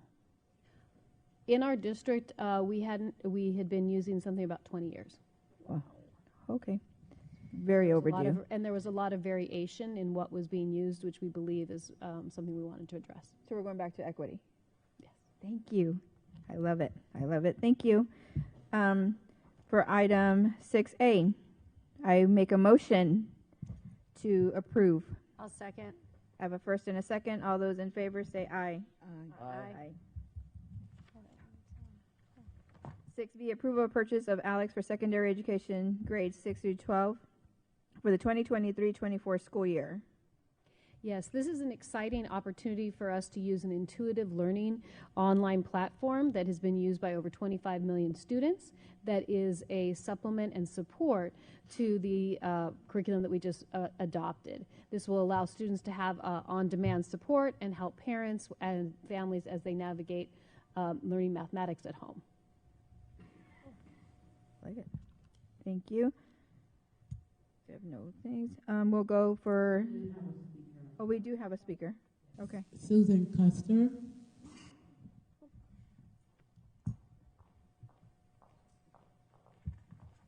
Okay. Good evening. I'd like to address the purchase of these new school programs. Several of the programs being purchased for a total of $1.5 million from the school district. For what I can tell, most, if not all, of these programs are computer-based. The question I have is, why are we putting our kids on the computer so much? I'm going to read a quote from Tech Billionaires. It's written by Alice Thomason in the Times, and it was fact-checked by Snopes and determined to be true. The most sought-after private school in Silicon Valley, the Waldorf School of the Peninsula, bans electronic devices for under 11 and teaches the children of eBay, Apple, Uber, and Google staff to make go-karts, knit, and cook. Mark Zuckerberg wants his daughters to read Dr. Seuss and play outside rather than use Messenger Kids. Steve Jobs strictly limited his children's use of technology at home. It is astonishing if you think about it. The more money you make out of the tech industry, the more you appear to shield your family from its effects.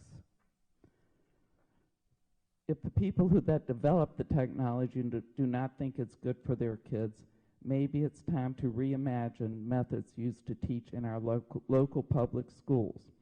I'd like to address the ALEX computer program in particular.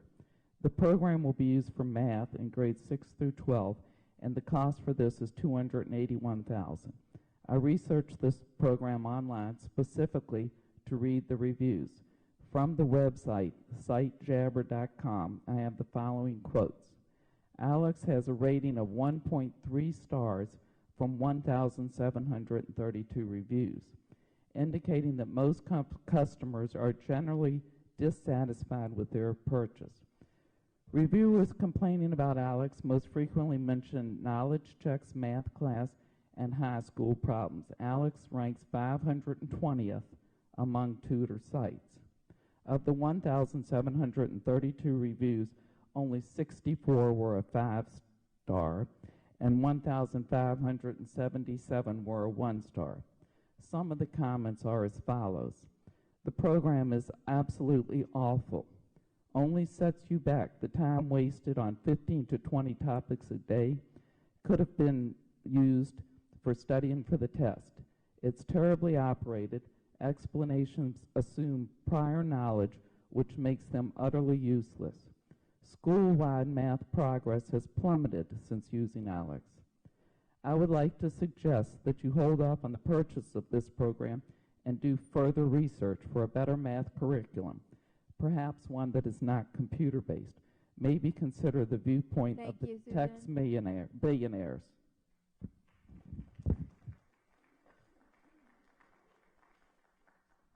Any questions for staff? Dr. Levy, will you tell us about the process to pick this? Yes, this program was followed the same rigorous process as we described for the core math adoption. In calculating this too, and we're looking at any of these costs are costs over multiple years. So the cost for this program is less than $1 per child per year for the next 4 years. And we do know that as the programs get better, my iPhone does things today that it couldn't do 5 or 6 years ago. So we know that these programs continue to improve and grow, and that is part of the reason that we want to be part of this. And we also know that we do also have a textbook-based, so there's both an online component and a textbook-based, and also a teacher that can also be part of this. Thank you. Thank you. No, I just want to be sure that it's not a curriculum, it is a tool. It's a supplement, yes, it's a tool. And it's being used out of one-time funds is what we're purchasing it with. Perfect, thank you. Any other questions for staff? I'll make a motion to approve. Second. I have a first and a second. Have public comment? Other than Susan Wright, that was it. All those in favor say aye. Aye. Aye. Thank you. I have a 5-0 vote. C, approval of purchase of McGraw-Hill Study Sync curriculum materials for grades 6 through 11 for 2023-24 school year. Yes, this is to continue with the purchase of our 6 through 11 study sync materials that have both an online and a hard copy edition. This year we used one, and we feel that we want to continue with that hard copy edition for all of our students because the teachers and staff felt that that was very important. Perfect, thank you. Madam Speaker.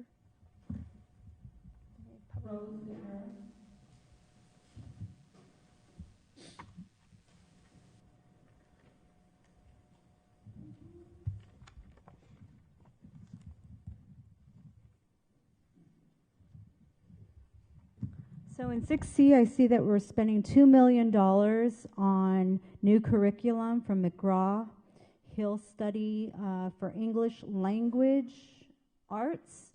And we see here in the scores taken from the California Department of Education that our reading is 84.61%. We are getting an F. We are failing students.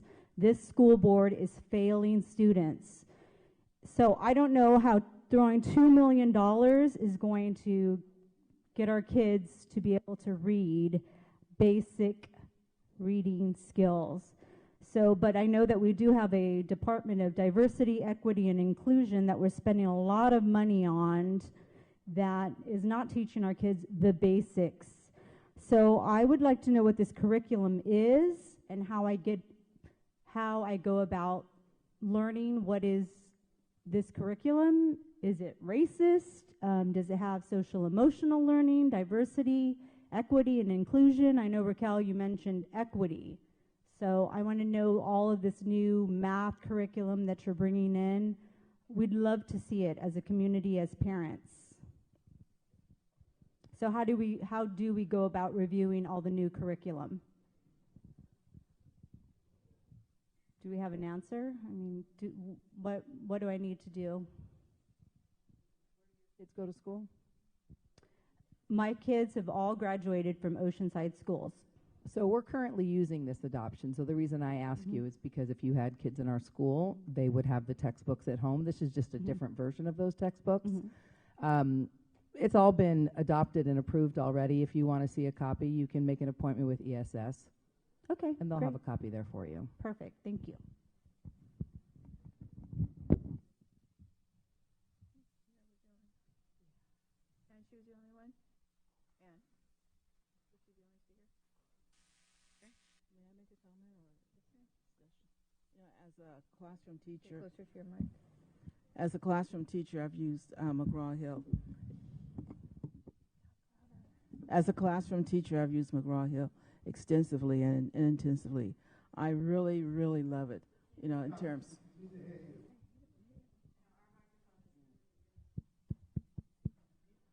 As a classroom teacher, I have used McGraw-Hill extensively and intensively. It is an excellent program that I'm really proud of. And I'm also proud of the fact that now we are going back to the traditional terms and style of teaching readings, utilizing the science of reading techniques, pedagogy. So I'm excited about this. We haven't had textbooks, new books, in over 20 years. That's like 3 generations of students who were not able to have the kind of education that you claim that they're not getting. We know that. We know that, and we're rectifying that. I just wished that you speak up and spoke up earlier in terms of the things that were going on in this district. It's real important. We can move forward. You know, we need your support. We appreciate your critique, but we definitely need your support. Thank you. Did you hear me? Yes, ma'am. I'll make a motion to approve. I have a first, now I'm a second. So we have a first and a second. All those in favor for item C, say aye. Aye. Thank you. I have a 5-0 vote. 5D, approval of Frog Street curriculum for transitional kindergarten for 2023-24 school year. Yes, thank you, President Alvarez. The Oceanside Unified School District selection of instructional materials follows our policy 6161.1, selection and evaluation of instructional materials. The Board of Education desires that the district looks at different instructional materials as a whole and present a broad spectrum of knowledge and viewpoints that reflects society's diversity and enhances the use of multiple teaching strategies and technologies. The board adopts materials based on the determinations that these are an effective resource to help students achieve grade level competence and that the materials meet the criteria specified by law. The following process was in place as we adopted all of these materials. We solicited teachers to serve on the Curriculum Adoption Committee. We attended a framework and adoption toolkit training to see what was the most current research in learning and teaching. We participated and published a preview of the materials. We narrowed choices down based on a rubric scoring guide and educational community input. We piloted curriculums, and we also had a site display of the curriculum at the different school sites, and we also have opportunities to view the curriculum at ESS. The consensus building with our committee to determine the recommendation was conducted for all of these, and then we bring that recommendation for all of our curriculum to the board for approval. Our executive director spent time with the representatives and department chairs from all of our sites and grade level chairs, including for this curriculum, the Frog Street curriculum. This is a TK curriculum that was sent for the interest form to all 16 of our TK teachers, 6 of whom selected to participate and met for a total of 4 sessions. They looked at both Frog Street and benchmark curriculum and piloted both this year. The feedback was collected, and Frog Street was selected as the most developmentally appropriate and meeting the outlined requirements of the Board of Education for meeting the needs of all students. Perfect, thank you. Rose, your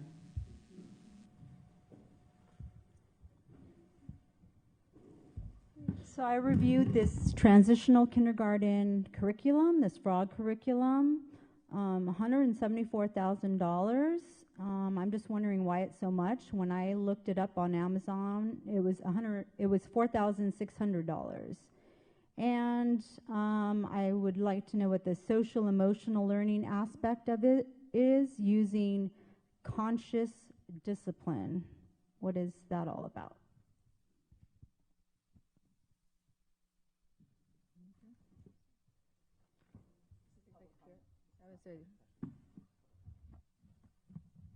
Okay, so we will vote on item 5D. Was that it? Did you have any more to say? Can you answer what the social emotional learning aspect and conscious discipline, what is that? No, but I'm sure that we can get somebody to meet with you and they can explain it to you, if that's Okay. possible.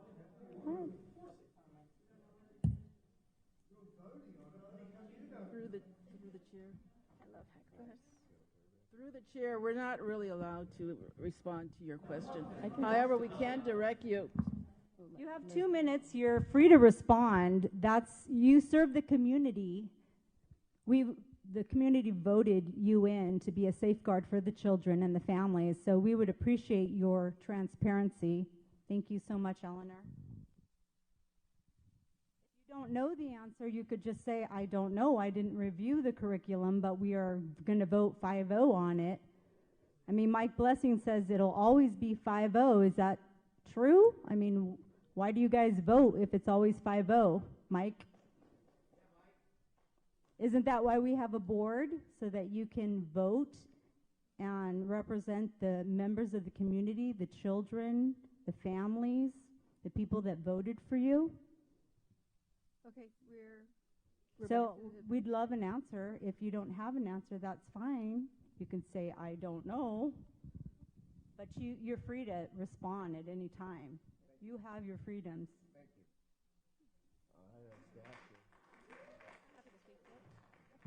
So, do I have a question? Yes. I'd ask staff to explain, respond to that issue. Absolutely. As many of us have many fond memories of Sesame Street and Mr. Rogers, one of the things that we think about is developmentally appropriate activities for children. And these are things like songs. These are things like dance. These are things like rhyming words, Mother Goose type things. We also want to make sure that we teach children to be kind to one another, to listen to each other, to take turns, to share their toys. And these are all parts of early learning that our TK students have to learn. They're 4 years old, and we want to make sure that they know that they are special and that they're loved and that they are able to come to school and learn and play with their friends, that they can learn to control their emotions, and that they can be really wonderful people that we know they can be. So this curriculum is a lot like that. Thank you, Mercedes. I'll make a motion to approve. Did you have anything, or you were done? I just want to say that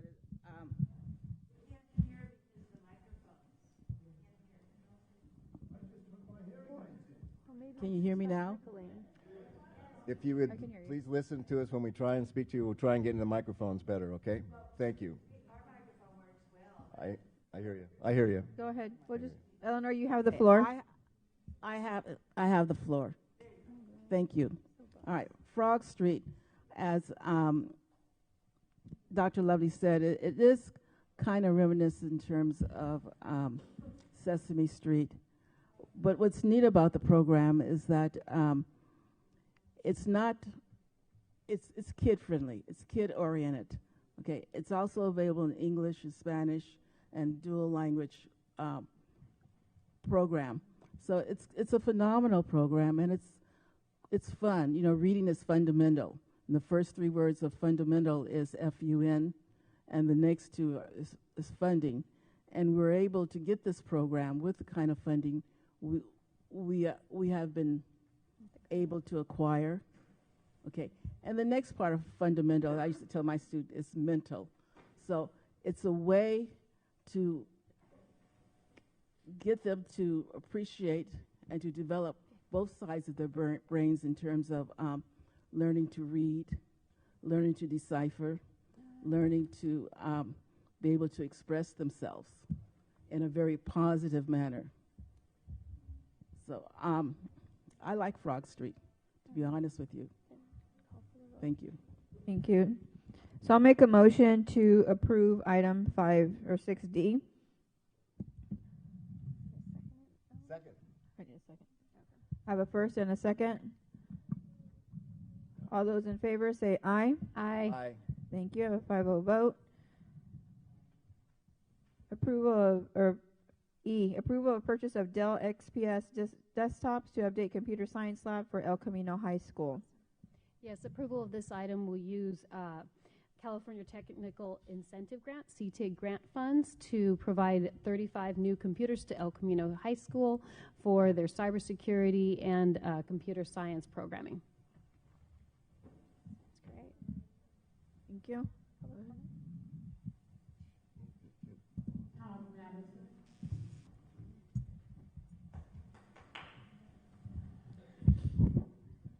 So this is kind of similar to Patrick's talk about the vans. It's an interesting one. So I agree with the intent. The El Camino commuter program deserves all the support it can get, maybe even more than this. They should have some smoke and fast machines. If they're going to learn computers, they can't be looking at the hourglass, or I guess it's the rotating circle these days, for a whole lot of time. But if you look at the Dell quote, you can see the specs for the machines on page 2.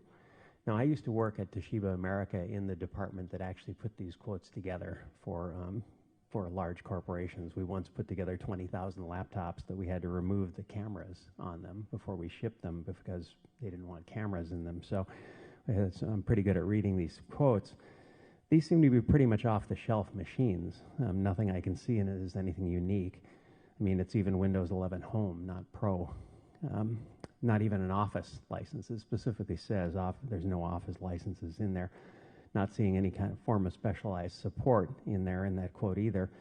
Total cost per machine is $2,319.99 per machine, with free shipping, of course.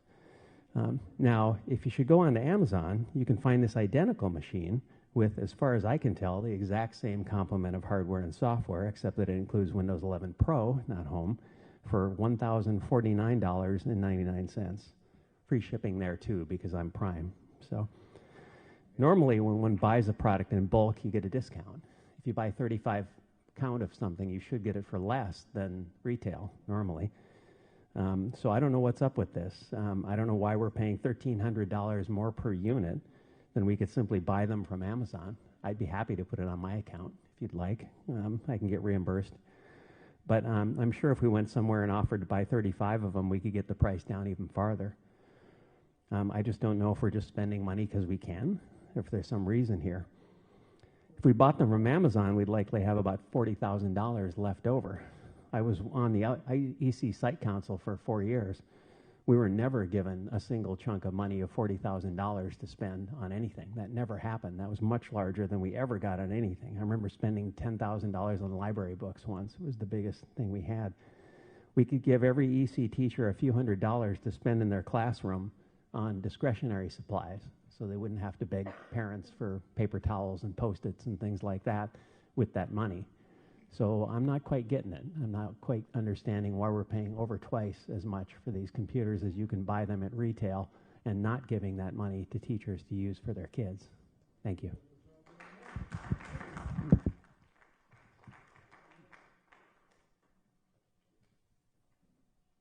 Any questions for staff? I'm looking for, No, I thought you had some. Okay. I'll go for a motion for 6E.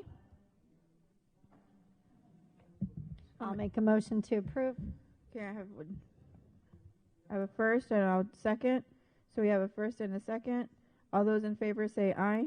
Aye. Approval of license agreement with Edmentum for Apex Learning. Yes, thank you, President Alvarez.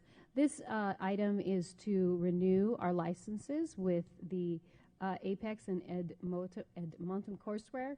This is how we do credit recovery for students and also provide additional resources for students at Surfside Educational Academy. These are A through G approved courses and allow our students to accelerate their learning and also repeat courses that they may have failed in the past.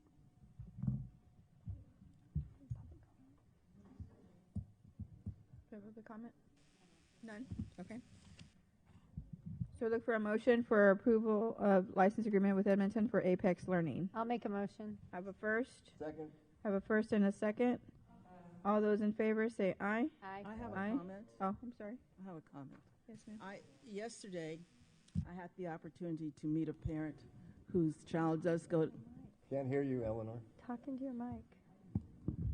Yesterday, I had the opportunity to meet a parent whose child does go to Surfside, and she was extremely excited of the fact that the progress her child was receiving, and the fact that for the first time her child really felt invested in their own learning, as well as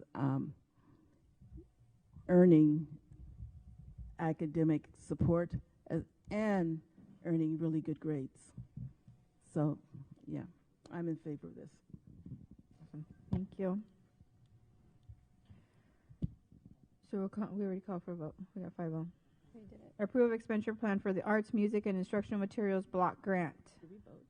Yeah, we did. We did right before you spoke, sorry. Go ahead. Item G, approval of expenditure plan for the arts, music, and instructional materials block grant. Thank you. So the Arts, Music, and Instructional Materials Block Grant is a one-time money that the district received in the amount of about $5 million. This amount was supposed to be a first of two apportionments that would total about $10 million, with the rest of the funding coming later in the year. However, it's unlikely that the state will be funding us at that rate. So what we've thought about is how can we use this one-time money in order to support our instructional materials. We wrote a plan, and we thought carefully about all the funding that we have, including the Prop 28 money, which is specifically earmarked to provide arts education for students. And what we do know is we want to make sure that that's ongoing funding so that we can use that Prop 28 to really continue to increase our robust arts education. We saw our beautiful singer here earlier, who's a graduate of our program. So we want to continue to invest in the arts education, as we know this is very important. So we want to make sure that we continue to use this, and this plan will allow us to use the money for one-time purchases as we move forward. Thank you. This is going to include instruments as well? We will not be using this necessarily for instruments at this time. We may use a small portion for that, but we will also be looking at Prop 28 and other funding for instruments. And question about this plan, does it go in front of the LCAP at all, or is it, will they? It's a separate plan. Separate? And does it include ceramics? It's I didn't see in there. It says arts, materials, and ceramics. I have to look at the team. Okay, So okay. arts, I materials. just wanted to make sure. Yes. Ceramic lab at El Camino is Yes, looks the thank same you. as it did in 2005. Anyways. I have a question. Does each school get to decide how it's spent, or it's already been decided how it's going to be spent district-wide? Yeah, it's been Clarification on decided, that? yeah, looking at some, this is district-wide priorities. I'll make a motion to approve. First, Do you have public comment? oh, do I have public comment? Sorry, I didn't know that. Todd Madison.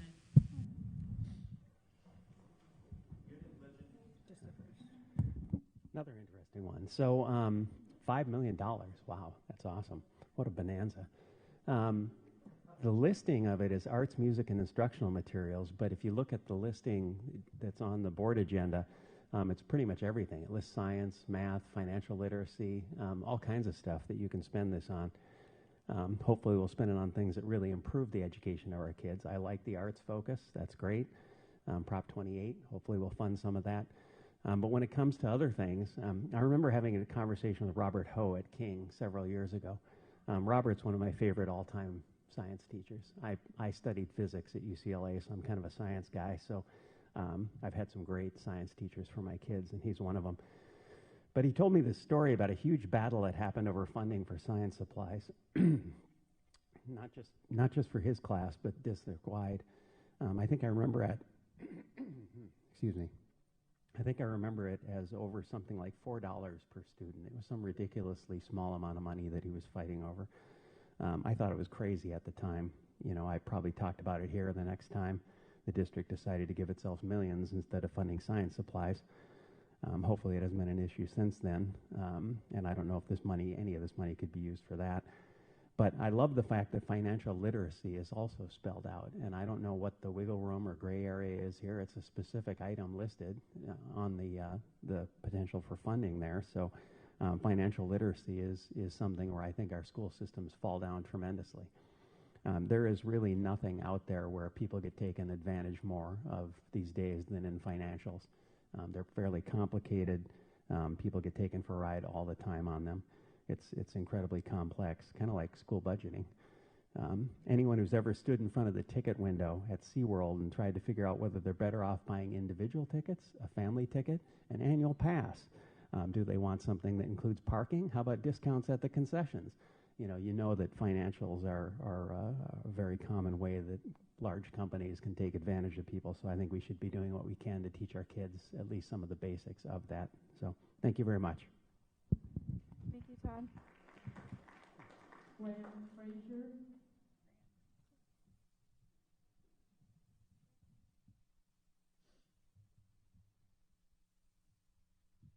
Again, Todd's a very hard act to follow, but I would like to, again, bring you back to what I call the main thing.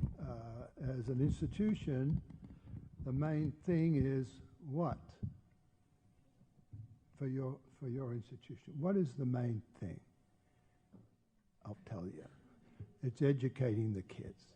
So I'm just wondering whether all this has been put through the filter of what the main thing is. And I just asked you to do that with everything that comes before you as far as expenditures.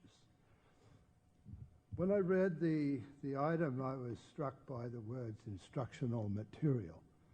And that raised a real red flag for me. Because as you know, we've been concerned about certain instructional material that is in your libraries.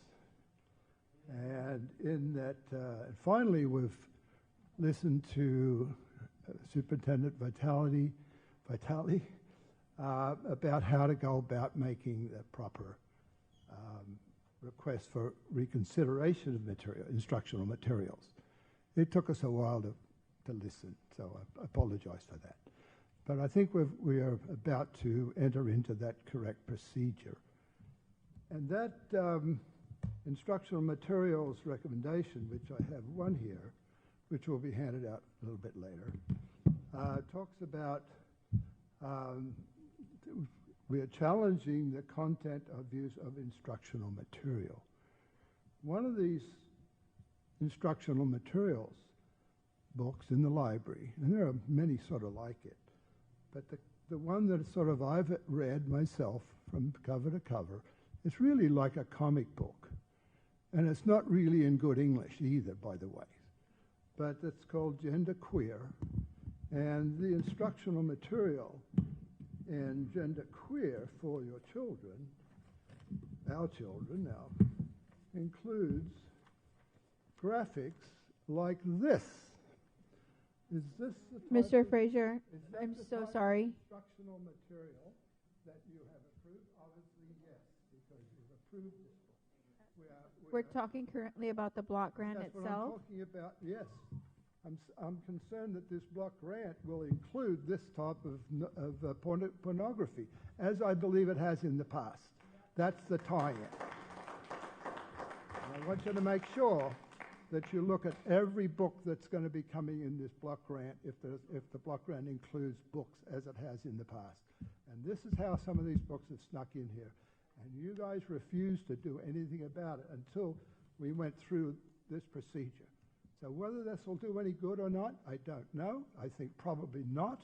Thank you. Because Vitali wants these books in your libraries. All right, thank you very much, sir.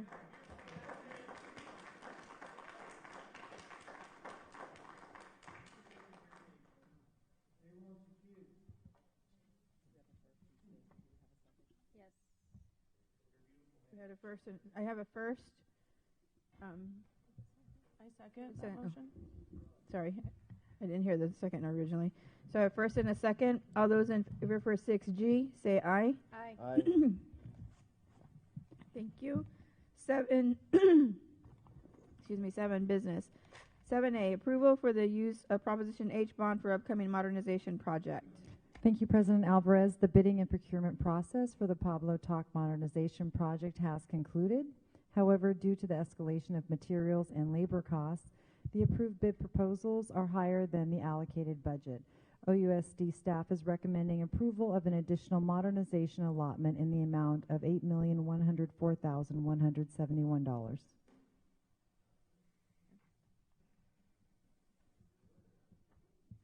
Thank you. Any questions for staff? Do we have an update on Jefferson's? On the progress on Jefferson? Not at this meeting. Not at this meeting. Not on this item, I'm sorry. This is just on Pablo Talk, but I can get you information if you'd like.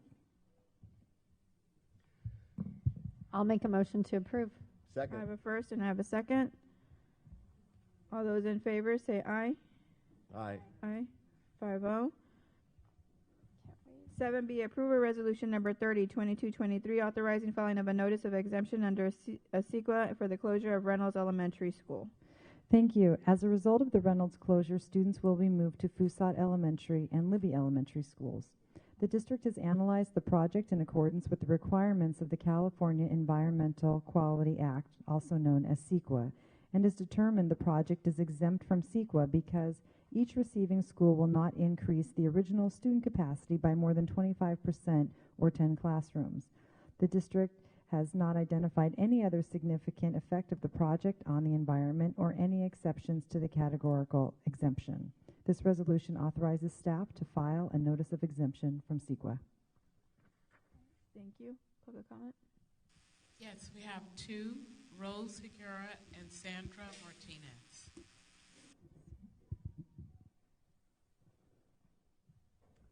So this is regarding the closure of Reynolds. So I would like the record to show that this is the 5th school that Vitali and this school board have successfully managed to close. So I got my hands on a registered professional engineer and former OUSD engineer of record. He reviewed the record of the soilification at Reynolds Elementary. This review is limited to the liquefaction findings and recommendations of the subject report. In reading the entire report, I found to be highly professional and only relevant to the construction of new school from 1 to 2 stories after the existing buildings were demolished.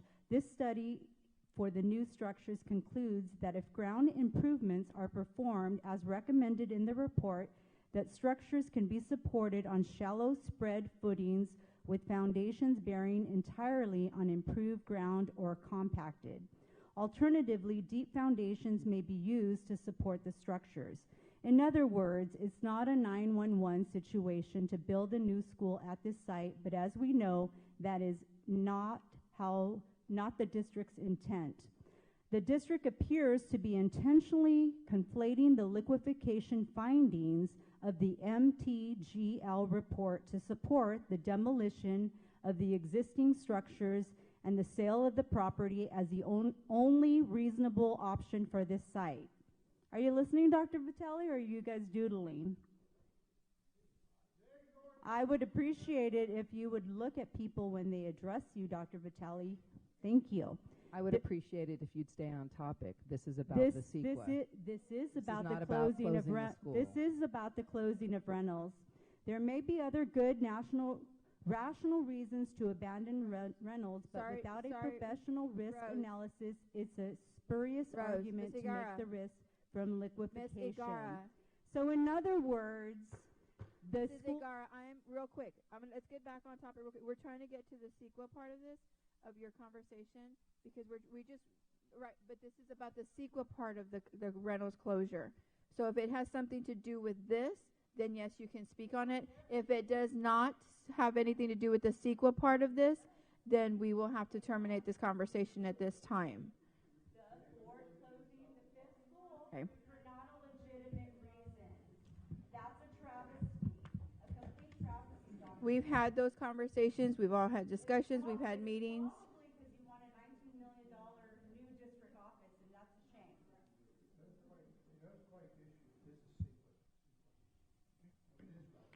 Thank you. Yes. Thank you for your comments. Right. It's a shame. This is the fifth school that you guys have closed. This is really sad for our kids in our community. I don't understand. We need a new board, and we need a new superintendent. You obviously don't have the school, children, or the family's interests at heart. I don't know why you're in the business of working with kids. You need to resign, Vitelli. So just for clarification, we're going to go, can we go through clarification? Because as long as we've been here, how many schools have we actually closed? 2. Since this board's been in place? Yes, ma'am. I believe just 3. Ocean Shores, Pacific. Now, Ocean Shores, because Ocean Shores, I have the floor at the moment. We're having a discussion. You asked the question. We're going to answer it. So we're at the point of where we had to close Ocean Shores because of the issue, so we actually moved it to Ditmar. Ocean Shores, and then we had the Garrison sinkholes. Garrison had the sinkholes. And then we had liquefaction with Reynolds. Yes. Right. Okay. Thank you. I just wanted to clarify some there. Thank you. Sandra Martinez? Sandra? Dwayne Coleman. Okay, I'm just going to read what you've written here on the background. On March 13th, 2023, the Oceanside Unified School District Board of Education voted to close its Reynolds Elementary School campus after a geotechnical soils report revealed that the site could not undergo a planned modernization without significant mitigation measures due to soil liquefaction. That is not what the report said. I'm simply stating what you said does not reflect what the report said at all in any way, shape, or form. You did not do your due diligence as following their recommendations and investigating further. Thank you. Thank you.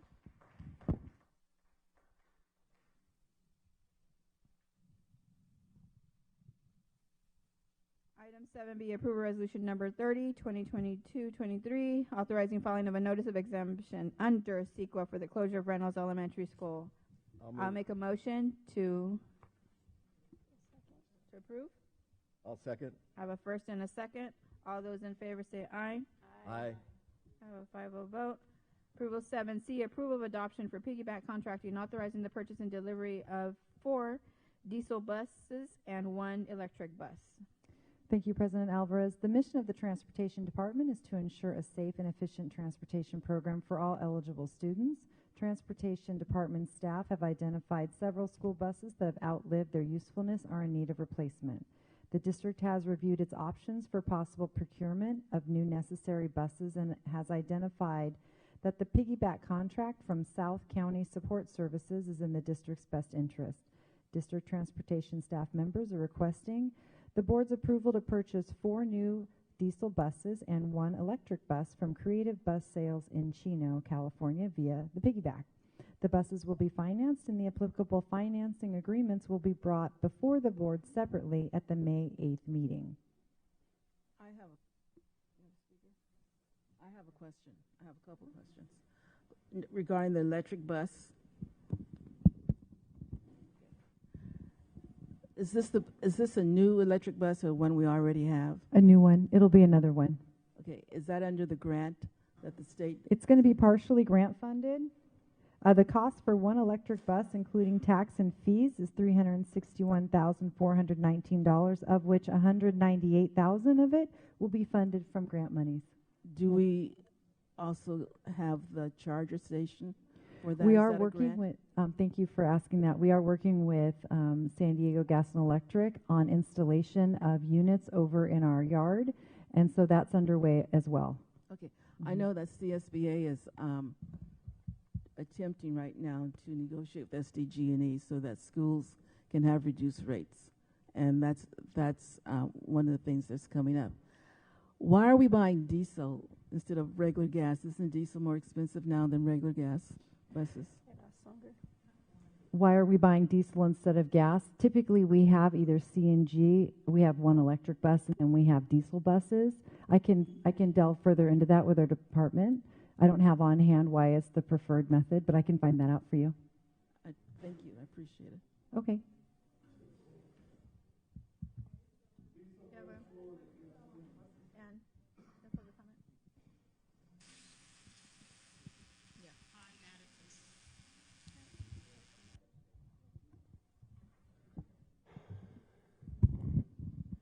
All right, so new buses, awesome. Not quite sure what we're going to do with them. That's kind of the question here. Is, in the last meeting we closed Reynolds, and of course the district was very clear about the fact that they weren't providing any transportation for those kids. I'm not sure use your thumb was part of what the district said to those parents. Probably not, but that was the takeaway. Apparently we saving millions by closing the school did not justify providing little tiny kids with the kind of busing we see in most districts across America. They can just walk several miles a day, round trip. Builds character, I'm sure. And now we're going to spend $750,000 on buses, but we can't provide buses for the kids for Reynolds. Okay. So are we going to carry sports teams to events, bring kids to prom? We're going to use those buses to do what parents, why don't we use those buses to do what parents would like us to do with buses, which is take kids to school. That's really what I think people think of when they see buses. So not surprising, I suppose. Our schools are supposed to focus on educating kids academically, but seem to focus on everything else. I'm sure our busing program focuses on everything except getting kids to school, little kids to school. It's kind of par for the course. So anyway, thank you. Thank you, Todd.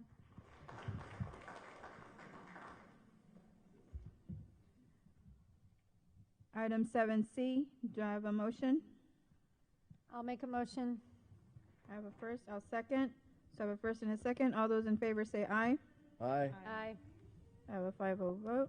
I'm going to abstain until I get the information I'm asking for. Okay.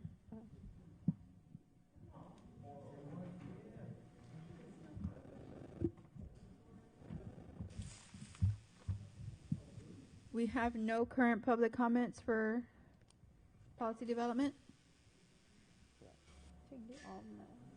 I'd like to make a motion to see if we could just put everything and bulk everything together so that we can get through this, since we don't have any public comments at this time for board approval for that. I'm fine with that. I'd move approval of policy development 8A through F. I'll make a. So I have a first and a second to run 8A and 8F all together as one vote. All those in favor say aye. Aye. Aye. Thank you. We're going to take a 10-minute break before public comment, and then we will return. We have a timer up, please, for 10 minutes.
comments about items and issues within the board's jurisdiction that do not appear on the agenda.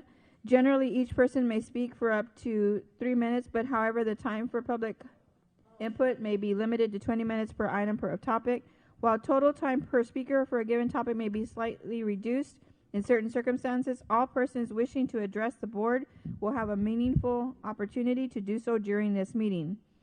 An individual may only turn in one off-agenda public comment card per board meeting. In addition, no one individual may give their time to anyone else for the purpose of extending their public comment time.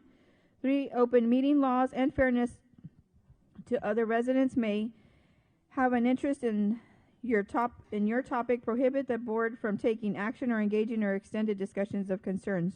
We do have 20 comments at this time, so we are going to limit it to 2 minutes per person at this time.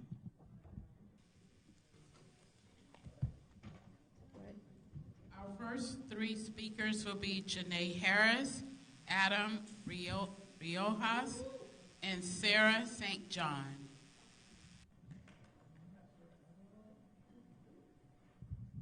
Hello, I am a new parent to the Oceanside School District. I just moved here in February, and I really just was trying to advocate for my children because I have been reaching out to the school district and I haven't gotten a response from anyone really. They've just been telling me, oh, this person will call you and this person will call you, and no one has called me back. So I applied for the intra-district, which was previously, I think, called school choice application for my children to go to certain schools that I researched before moving here. And then I quickly found out that they had to go to schools that were assigned from their, I guess, zip code. I am a property manager, and so where I live is not my choice. I'm an on-site property manager, and I stay at the apartment, so I can't really change my zip code based on that. And also, I looked up schools prior to moving here because I wanted the best schools for my children. I am a former educator. I got out of education because I really don't believe in a school system within the government. It's no good. But I know I'm going to educate my children, so I'm going to try to put them in the best schools that I deem appropriate based on where I live. However, reaching out, Donna Omari gave me a denial of my kids being able to go to Palm Quest and I don't know what I just wrote on this paper. Palm Quest Elementary and Jefferson Middle School were the choices that I picked. And Genesia is the person I spoke to on the phone when they denied my application. I called both schools, and they denied the application, saying that there wasn't room for any incoming students. So I asked specifically to, were there any room for incoming students with the grade levels that my kids are in right now, and both schools said they had room for incoming students. I am a single parent, and my kids both have different half days at the current schools they go to. I'm using my lunch breaks to pick them up from school. I'm using my 15-minute breaks to get them on their half days. It's just not convenient. These 2 schools are across the street from each other, Palm Quest and Jefferson. Really, my plea is just to get someone to communicate with me and call me back, and maybe I can see how I can get an overturn for this decision. The application that was denied also said no appeals allowed, which I think is pretty unreasonable. So, I mean, honestly, I'm just looking for someone to communicate with me about how I can appeal that decision. Just real quick, is all your information on your sign-in card? Yes. So phone number and contact? And we'll the have email. Somebody contact you to make sure that that is taken care of, so we can make sure we get that to the right people and so that we can get that. Okay. You don't have a phone number? I can give you my phone number. Mrs. Gravlin, our executive director of elementary, is in the back, and she'll help you. Thank you. Jacket. Thank you, Vicki.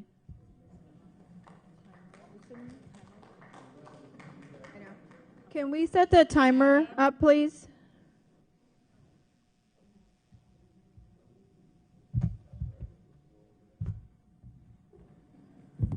Can I get the timer up for 2 minutes? Thank you.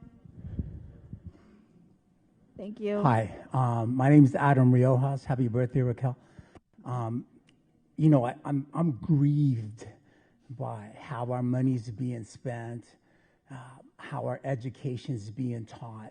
The people that we've backed, like Mr. Blessing, Raquel, and some of you others that we've actually voted for and spoke about, and some of the people that I've mentored, back to you, Mr. Blessing. But the direction of the school is horrible. It is. You know, we're allowing all kinds of crazy money's being spent without, I mean, right now, from the people that spoke, you could have saved half of the money that you're spending. But look, I'm really here to speak about what I believe in and who I am. I'm now a pastor. I'm a business owner in Oceanside. I own a coffee shop down on the beach. I'm the lead pastor at a church called At the Cross. I went to Laurel. I went to Jefferson. I went to Oceanside High School. But I'm here to speak because of the direction we're at. It's not good. And, you know, we're all going to be held accountable one day. We are. Everything's lined up in the Middle East. One world government is being set up. It's time. You see it happening. Here's something you may not know. The killer that just killed these people, this little girl that was confused that was a guy, that was a girl that thought she was a guy, she killed 3 adults, 60, 61, 60, 666. She killed 3 children, 999. You invert that, you get 666. I'm sure the girl didn't even go in there doing this. It's horrible. The guy that just shot up the people at the bank thought she was a female. We're living in some crazy times. Everything is lined up, and we all will be held accountable. It doesn't matter if you think you're a Christian, if you believe you're a Christian, if you don't even believe, you will be held accountable. Thank you. Thank you.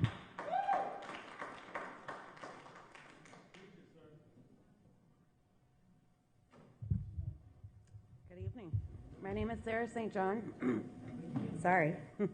I'm Sarah St. John, RDH. Sarah St. John.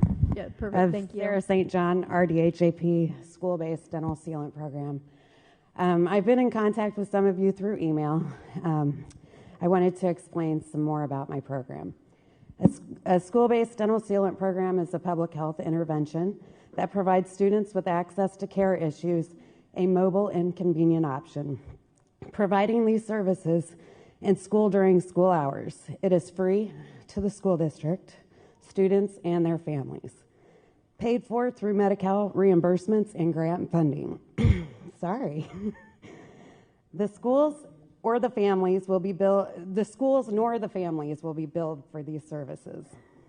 The only things required from the school district is a space to provide these services, such as a gymnasium. I've worked on in these type of rooms or rooms that are empty in the school buildings, and electricity to plug in my mobile unit,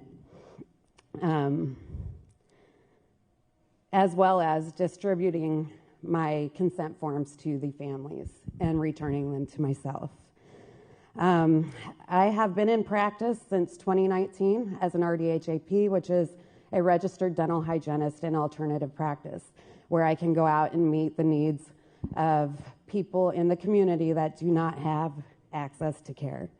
I currently work in Warner Springs and am soon to be approved in Julian Unified as well. Our pilot program has been received well by parents in the school. I am here today to introduce myself and this program to offer these services to Oceanside Unified School District.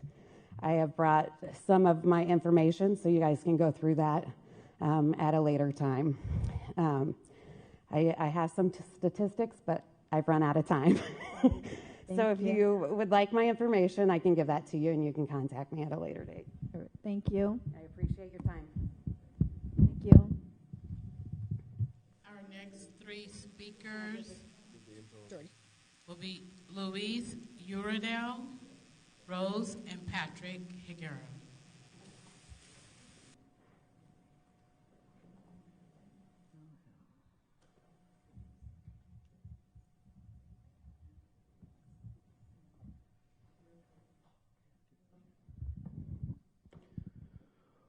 The definition of a pervert is to lead someone away from what is considered right, natural, or acceptable. Just recently, the UN came out with a legal report that says minor child should have the right to consent to sex with an adult. Make no mistake, this sort of perversion just started at places just like Oceanside Unified. Places that to say a 10-year-old is old enough to make a decision to make a gender transition to be availed of gender-affirming care, to deny who they are as a person. It's all framework for a godless agenda with the ultimate goal to prevent the youth and future of this nation. You can see evidence of this agenda here in your own libraries with books you approved, like This Book is Gay, which pushes students to get on gay sex meeting apps. Here's one excerpt from that book. Another major plus to sex apps is they allow a degree of anonymity, so guys and girls can meet in public, this way without having to self-identify by entering gay establishments. This sounds like something Chris Hansen would use on To Catch a Predator. But no, it's just Oceanside Unified trading their mantle of esteemed educators for that of activist pimps. This book goes on. Is there something icky about gay sex? This chapter is simply all the stuff teachers should be saying if they want to be inclusive. Icky? I can think of one thing that's icky. A grown adult teacher discussing with minor children how to give hand jobs, blow jobs, and anal sex. But I guess y'all don't have a problem with that. Will the real educators who care about kids please stand up? Oh, where could you be? As you will notice, all the members of the board remain seated. The way I see it, the perversion started at places like this, and they need to end at places like this.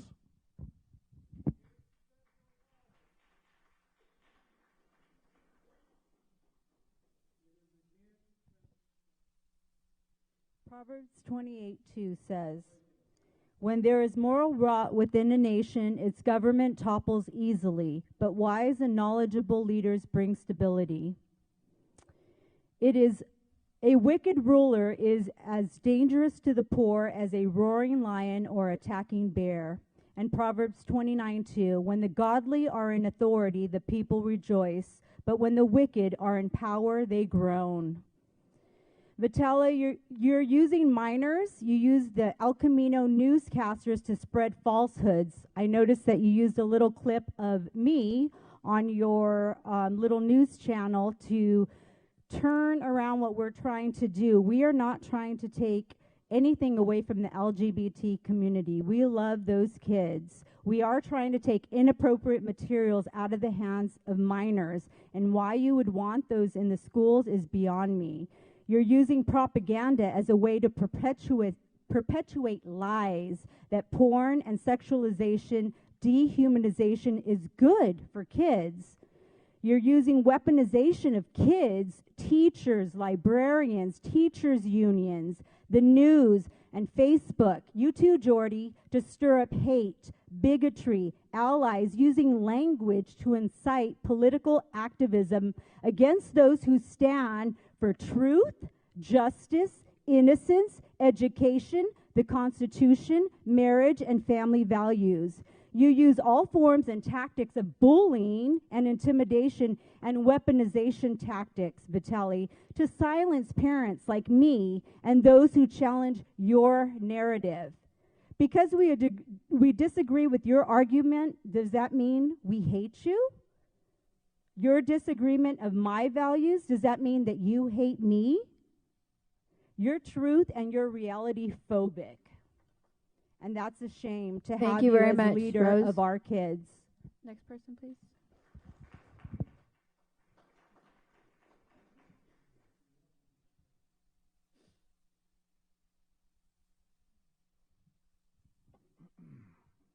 Again, 2 Peter 2 says this, "But there were also false prophets among the people, just as there will be false teachers," who's sitting in front of me, "among you.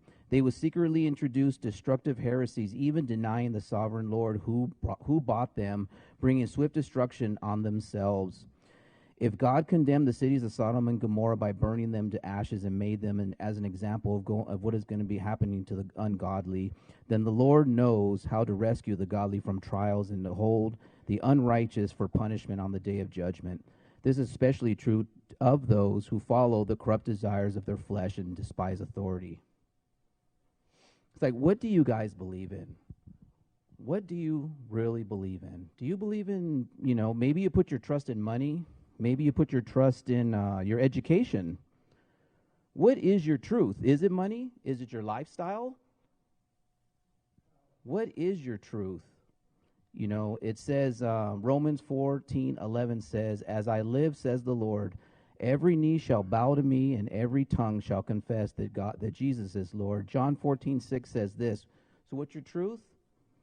Jesus said, "I am the way, the truth, and the life. No one comes to the Father except through me." We're only here but a vapor, and I've said this before. I didn't have the whole time to read 2 Peter. I wish I would have. Like I did last week, I had to rush out of here because I only got 2 minutes. But what is your truth? What is your truth? Because you're sure not showing it here. I mean, you're not Christians. That's fine. But the Word of God is the Word of God, and you can't change it, and you can ignore it all you want, but it's going to happen. It's going to happen. So you guys better figure it out, especially you, Mike and Eleanor, because you're not too young. You need to figure it out.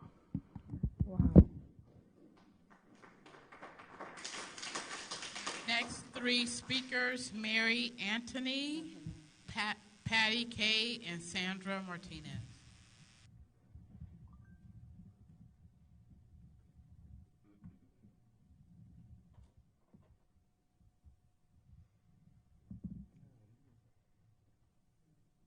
Good evening. I am speaking tonight because I was at last month's meeting. That evening, I knew what to expect, but I was still shocked and saddened at what I heard. To the students who spoke that night, I want to tell you, you are and were awesome for your courage, your compassion, and your honesty. We all know that books are tools for understanding complex issues. Limiting young people access to books does not protect them from life's complex and challenging issues. School board members, I want to thank you for creating a safe place for my grandchildren, my nieces, and nephews to learn in. The environment you as board members foster will help determine if they will continue to have a safe place to learn about themselves and the world they live in. If they will open up to listening to different people's perspectives. If they will look forward to going to school each day knowing there is a safe, open, and welcoming space for them and their friends and all their beautiful differences. Thank you.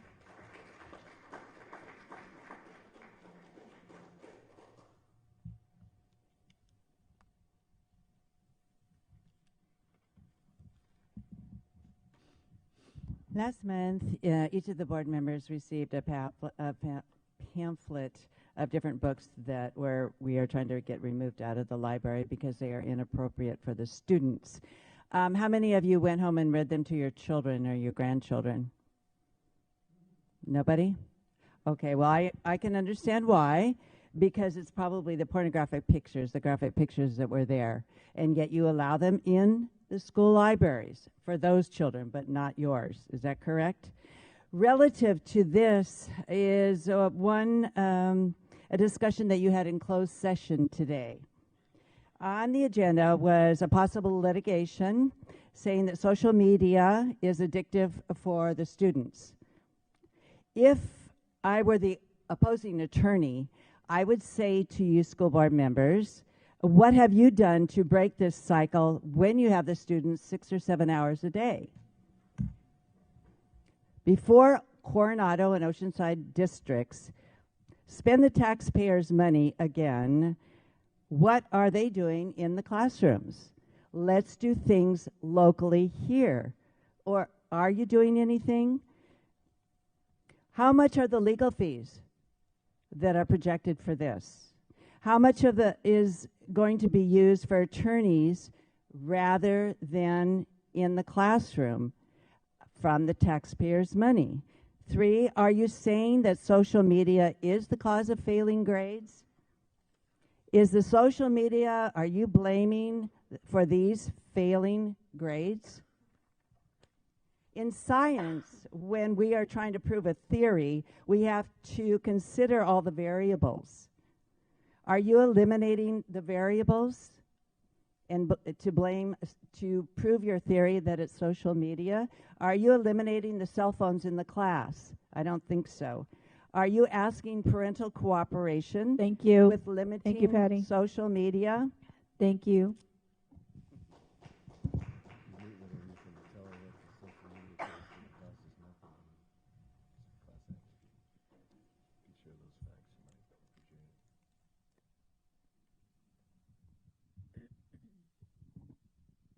Hi, everybody. Is it on? Yeah. We all want success in life for our children. We all want Oceanside schools to be a place where parents are confident, proud, and feel safe to send their children. The pillars of success are the ability to read, write, and do math. The educational system measures its own success by test scores. The test scores for OUSD are extremely poor, with less than 87% proficiency. Clearly, something is very wrong unless you're trying to create a slave class. The school curriculum requires a large amount of time be spent on non-academics. Those programs appear to focus on emotions and the differences between students. Focuses on feelings doesn't guarantee steps to success or happiness. In fact, it hinders it. Emotions are survival tools, as fear helps you run faster away from a bear that's chasing you. But when emotions become the focus of how one lives, that person is now the tool and the servant of the emotions that control them. One has to learn to accept and deal with criticism in painful situations. Only then can a person grow into a balanced and thoughtful adult. Focusing on basics creates a common bond between students through learning. Going through difficult times together, like learning a skill, is what truly unites people. Over the past months, people have spoken with concern about the early sexualization of children in schools, from books available to teachers sharing their personal sexual proclivities and preferences and hiding student information from parents. Parents have a right to be concerned. So instead, why don't we create strong, confident children who know how to turn adversity into victory? Let's create a solid foundation of basics for children so they have the tools to reach their highest potential. Next three speakers, Richard Newton, Meta Riojas, and Graham Frazier.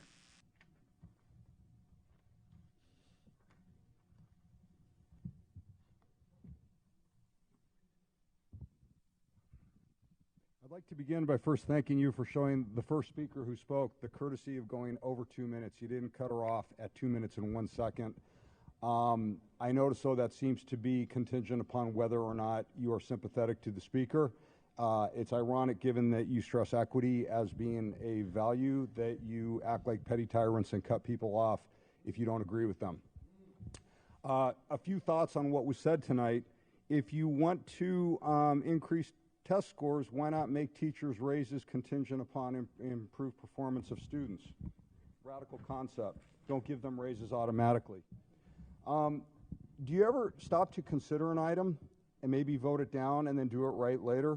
I just witnessed tonight that you could have bought laptops for $1,000 a piece, and you voted 5-0. You continued blindly to approve this policy and pay over $2,000 for laptops, wasting taxpayer money. And it's always 5-0. I have a question. Has there ever been a vote other than 5-0? Has there ever been a 4-1? Nope, there has. Okay, I haven't seen it. I've seen very, very many 5-0s. I don't know what the dysfunction is here, but it is clear that you are all indifferent to the concerns of parents and citizens and taxpayers, and to the quality of education and the educational product you produce. Why is there never debate? If all of these items are approved 5-0, then somebody has made the decision to put it on the agenda and to rubber stamp it. You all act as rubber stamps, mindless rubber stamps.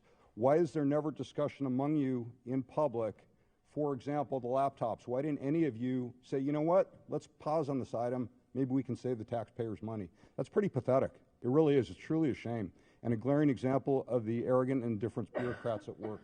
Anyway, that's all I got to say.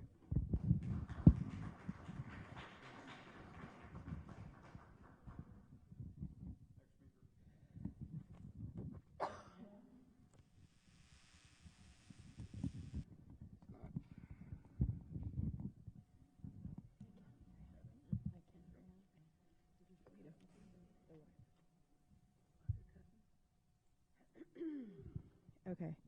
Ms. Vitale, to set the record straight, we are all parents of students in the Oceanside School District, and we are the voice of the parents of the people of Oceanside. Okay, so you all were elected to represent people of Oceanside. You will be removed by those citizens because you continue to allow dysfunction and malpractice to occur in this district.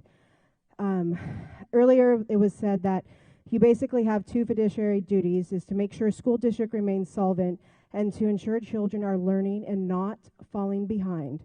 This district has failed on both accounts. Excuse me. You are more interested in advocating for pedophilias to indoctrinate and rape the minds of our innocent children. California law may protect you, but the Constitution is supreme, and parental rights are holy, which were engraved in our Constitution by our founding fathers. So, is this a constitutional battle you want to place this school district under? Concerned parents and allies of Oceanside would like to meet individually with board members who are willing to question and not to continue to be a board captured by the cultural Marxist in the teachers' union. If you are willing to listen to us and stop the sexualization and undermining parental rights and promote educational excellence, we will support you. And if not, we will primary you or recall you. It is apparent we have many intelligent people in our Oceanside community willing to step up and due to the outcry from our parents here in Oceanside. So I would urge you to take the opportunity to meet with us, or we will exercise our constitutional rights and we will turn over the Oceanside School Board. Ms. Vitale.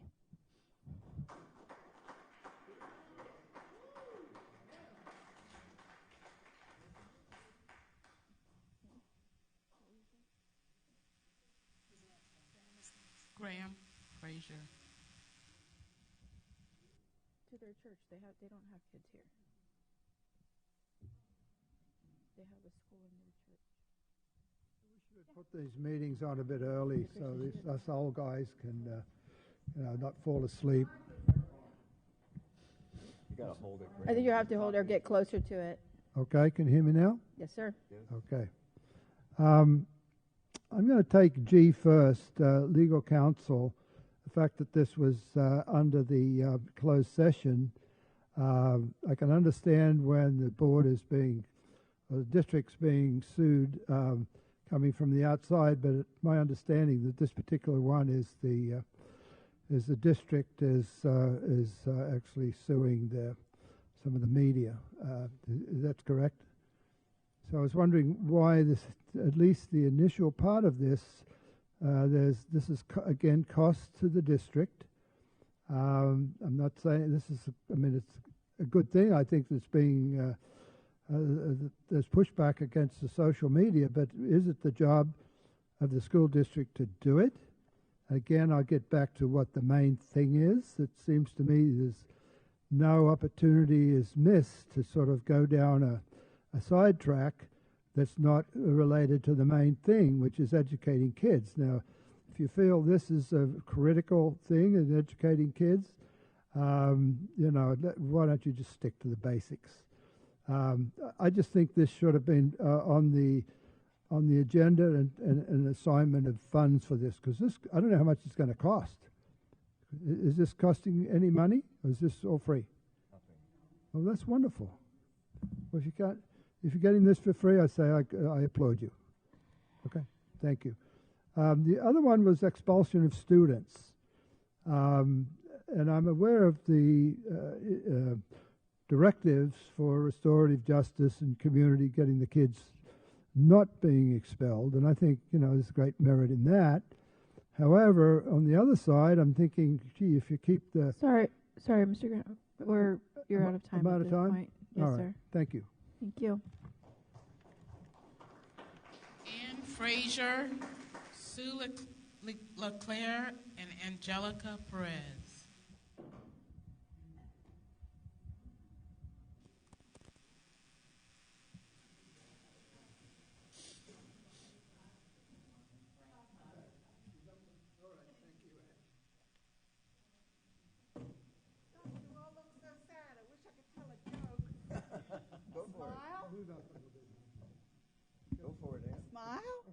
A joke? I don't tell. Oh, come on.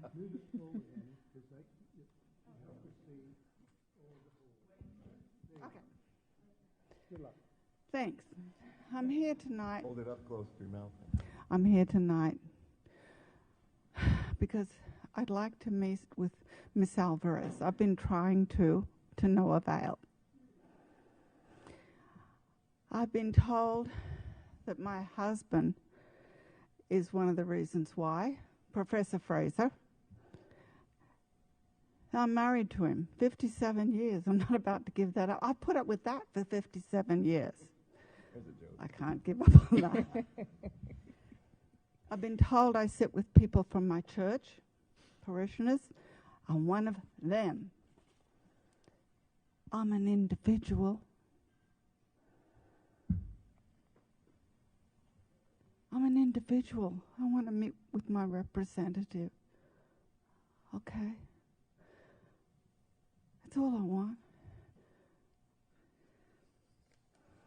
I have some material to hand in, and that is 5 of these requests for reconsideration of material. They're not been vomited on, they're clean. I vomited on the books I read. I had to look up when I looked at these books to my grandparents, my grandmothers in heaven, and ask for forgiveness. I haven't seen anything like that. I didn't look at porn.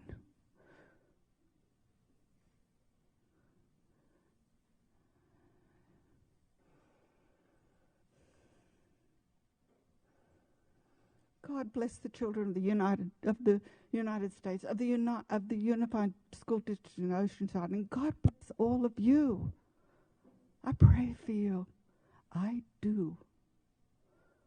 Okay? I'm an individual.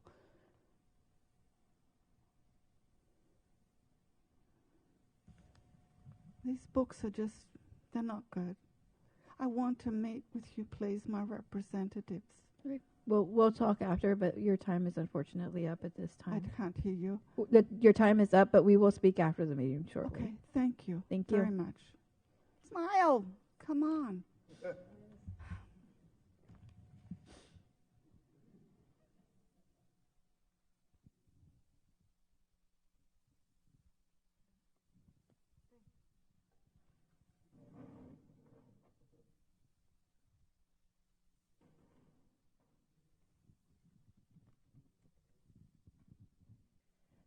Good evening. I would like to address the accusations directed at the students who spoke at the meeting.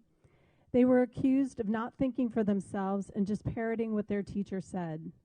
I am a parent of one of those students. Let me make it very clear that the comments made by the students were of their own making. They decided whether or not they wanted to participate, selected the book to read, and came to their own conclusions, as seemed obvious since they presented different views. I also want to make you aware that as 2 of the students went outside to meet their parents, one man associated with some in this group approached them and started asking them if they were forced to say what they said.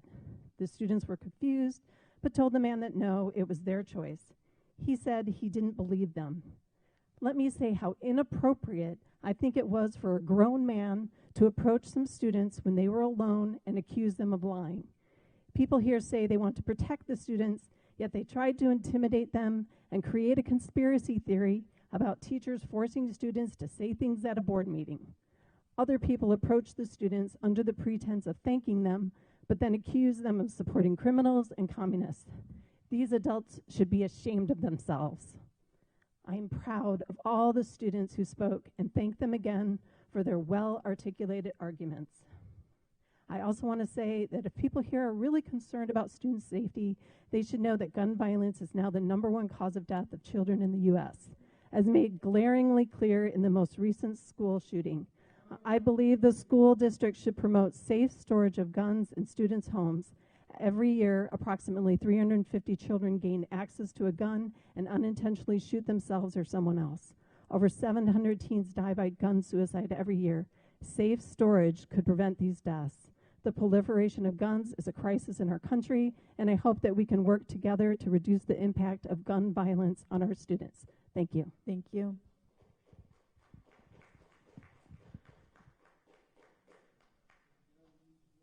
Angelica Perez.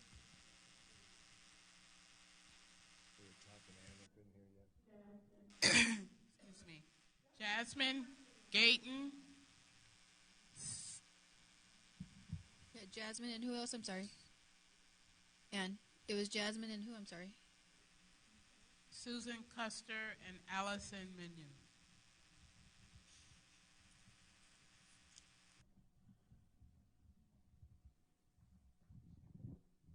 Hi, my name is Jasmine Gayton. I was a former student at El Camino. I wanted to make aware that there is an incident that happened with one of Oceanside's school faculty members. I wanted to recognize that I'm not really sure at this moment what the school district represents when one of its staff members commits battery upon 2 college students pursuing careers in medicine. To keep the promise of an optimistic, hopeful, bright change, and it is discouraging and concerning. So we voice. Do you want to speak? According to the California Code, Education Code EDC 45122.1, a school district shall not retain in employment a current classified employee who has been convicted of a violent or serious felony and who is a temporary substitute or a probationary employee who has not attained permanent status. My question is, when an education code and law is violated, what is to happen next? I am considered a guardian to my little brother that still has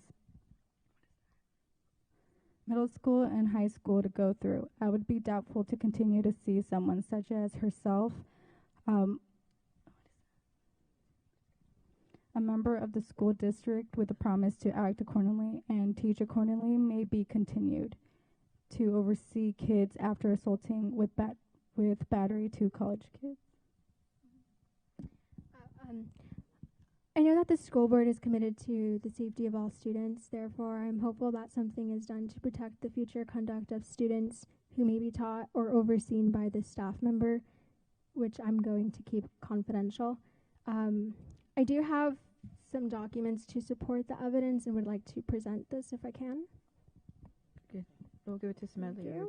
But again, my main concern is the children that she oversees, because she's a behavioral interventionist, but she's over here committing assault and battery on I'm her sorry, behalf. your time is up, unfortunately, but if you'll hand your information over to Dr. Lawrence.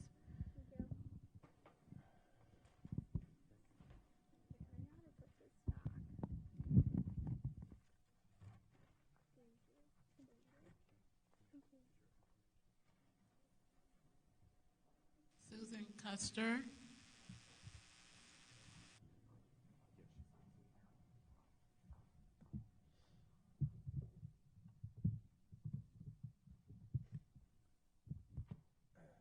Start. Give me a second to get set up. Okay, so I have a few extra things to mention that I wasn't intending to mention. One of them is a fact I just happened to look up the other day. 100,000 people, young people, die every year of fentanyl, and all gun deaths per year. In the most recent year, we have statistics is 48,000. That includes accidental murder, all gun deaths. So, and many of them could be stopped with better police protection. So it's fentanyl that's killing our young people. At the board meeting last month, many high school students reported on the book Anne Frank, the graphic novel. Based on reports, this book was chosen as a means of demonstrating that the books we had reviewed were acceptable to be in the schools. Some of the books being compared to Anne Frank were Fun Home, Milk and Honey, and Gender Queer. The point seemed to be that the content in all of these books is equally appropriate or equally inappropriate to Anne Frank. I decided to read both Anne Frank, the graphic novel, and Anne Frank, the Diary of a Young Girl. I completely agree with the reports by the students last month. Based on content, there's absolutely no reason to remove Anne Frank from the school. This is not a defense, though, for keeping the sexually explicit books in our schools. Anne Frank is an historical account of life in hiding during World War II. It is not a how-to book on sex. It is the sex books that need to be removed. In this book, Let's Talk About It, which I have also read, there is a chapter devoted to telling the kids how to sexting, how to do sexting on their phone to make sure you don't have your face or any identifying moles or scars. Suzanne, I'm sorry to interrupt you. Your time is up, unfortunately. Well, I had a very important thing to say about I'm sorry.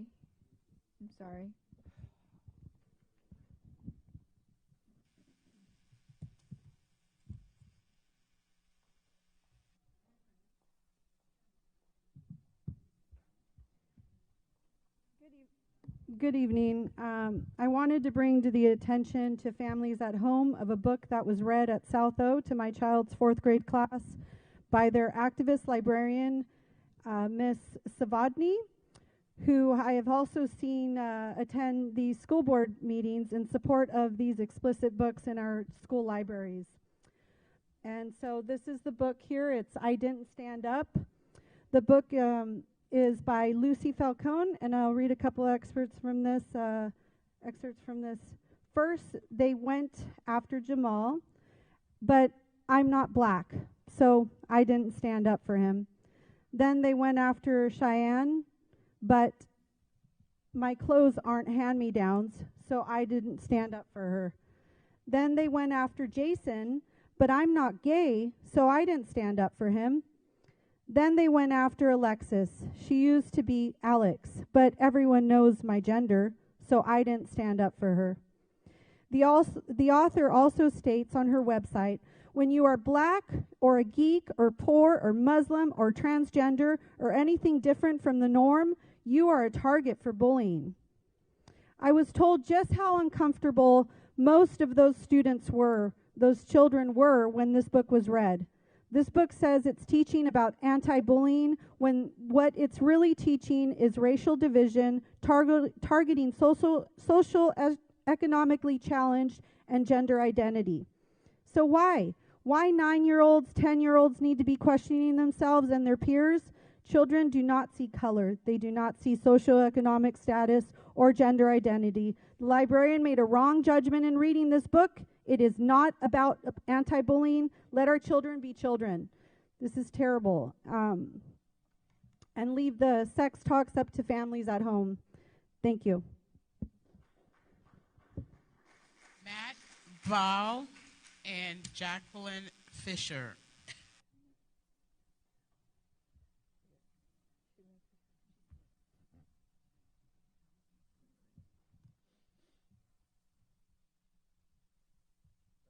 How's everybody doing tonight?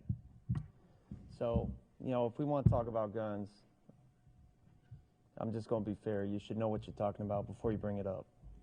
If you want to point fingers at guns, I could tell you why you're wrong, but that's okay. You can mock me you can mock me all you want, but that doesn't matter. I believe in kids having a say. I really do. They should be free to say what they need to express themselves, because it's something that hasn't happened in the past. But that includes Christianity. Now, I'm an intern pastor, so yeah, I'm a little biased. But at the same time, if we're going to promote one side of the aisle, because, education should not be mixed with politics, whether you like it or not. My nieces and nephews that do attend your school board should not be mixed with politics. I don't care if you're a Democrat. I don't care if you're a Republican. Take your beliefs, and shove it out that door, because my nephew doesn't deserve to be punished by your stuff. This ain't about you. I don't care what your beliefs are. You don't care what mine is. You really don't. As a Christian, I believe that everybody is to be loved, whether you like it or not. You don't have to like me, and I don't have to like you, but there is a thing as respect. And as it says in the Bible, love thy neighbor as you love thyself. Well, that doesn't exist anymore, because we're going to point fingers across the aisle during these meetings and say, well, somebody on that side did this. You know what? How about you grow up, act your age, and understand that whether you're Christian or not, It doesn't matter. If you want to talk about guns, we'll talk about guns. I'm an expert. But more importantly, if you're going to allow LGBTQ stuff in our school, you allow Jesus in our school too. You can't pick and choose. That's not equal.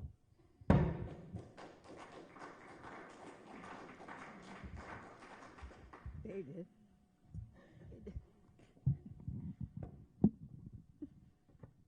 Good evening, board members and all the school districts members.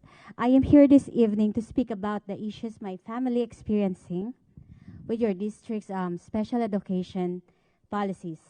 Students are not systematically getting the services listed on their IEP. FAPE is not implemented, and the MRE is used. We found out that my son's special day class has him in segregation without any other classmates. This is unacceptable. He is placed in the most restrictive environment and is denied any opportunity to be with his peers. He has rarely received any of his general education services. He has been isolated for long periods throughout the school day. This has caused him significant regression and fear of school. Assessors, BCBA, and parents had been denied the opportunity to observe him for meaningful periods of classroom time in violation of Ed Code 51101. He is terrified of school, and forcing him into that traumatic environment has caused him serious emotional harm. The district has not taken any meaningful steps to reduce his anguish and terror. To segregate children with disabilities in the way that your district has done is wrong. I have pulled my son out of the school since February 13, 2023 due to the many issues with the IEP. Now I am receiving truancy letters, and the district is doing nothing with the parents to address the issues on my child's IEP and emotional abuse put upon him by your staff due to the segregation and lack of proper aids and supports to have our son in an inclusive environment. The district is losing sight of what is important with children with disabilities. They are losing services and opportunities to thrive and grow to be productive members of society. I'm asking the board members to provide oversight and audit their special education department to ensure that students receive services in their IEP with fidelity. Thank you. Thank you. And what was her name? I know what she said. No, I just want from my notes. Thank you.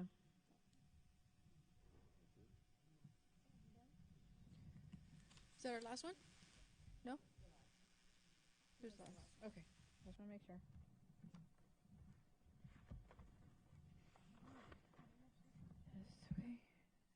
I would like to thank everybody for coming out tonight. Also for just taking the time for sharing your comments and your voices, and to all of our families that stayed here for your. Please go home to your students. Our students are preparing just for their final 6 weeks of school, 8 weeks of school. I know my kid has like 30 days exactly to count it down or something. So thank you all to our staff, for all of you that are here still. Thank you. Appreciate you all. Have a good night. We adjourn this meeting now at 9:37.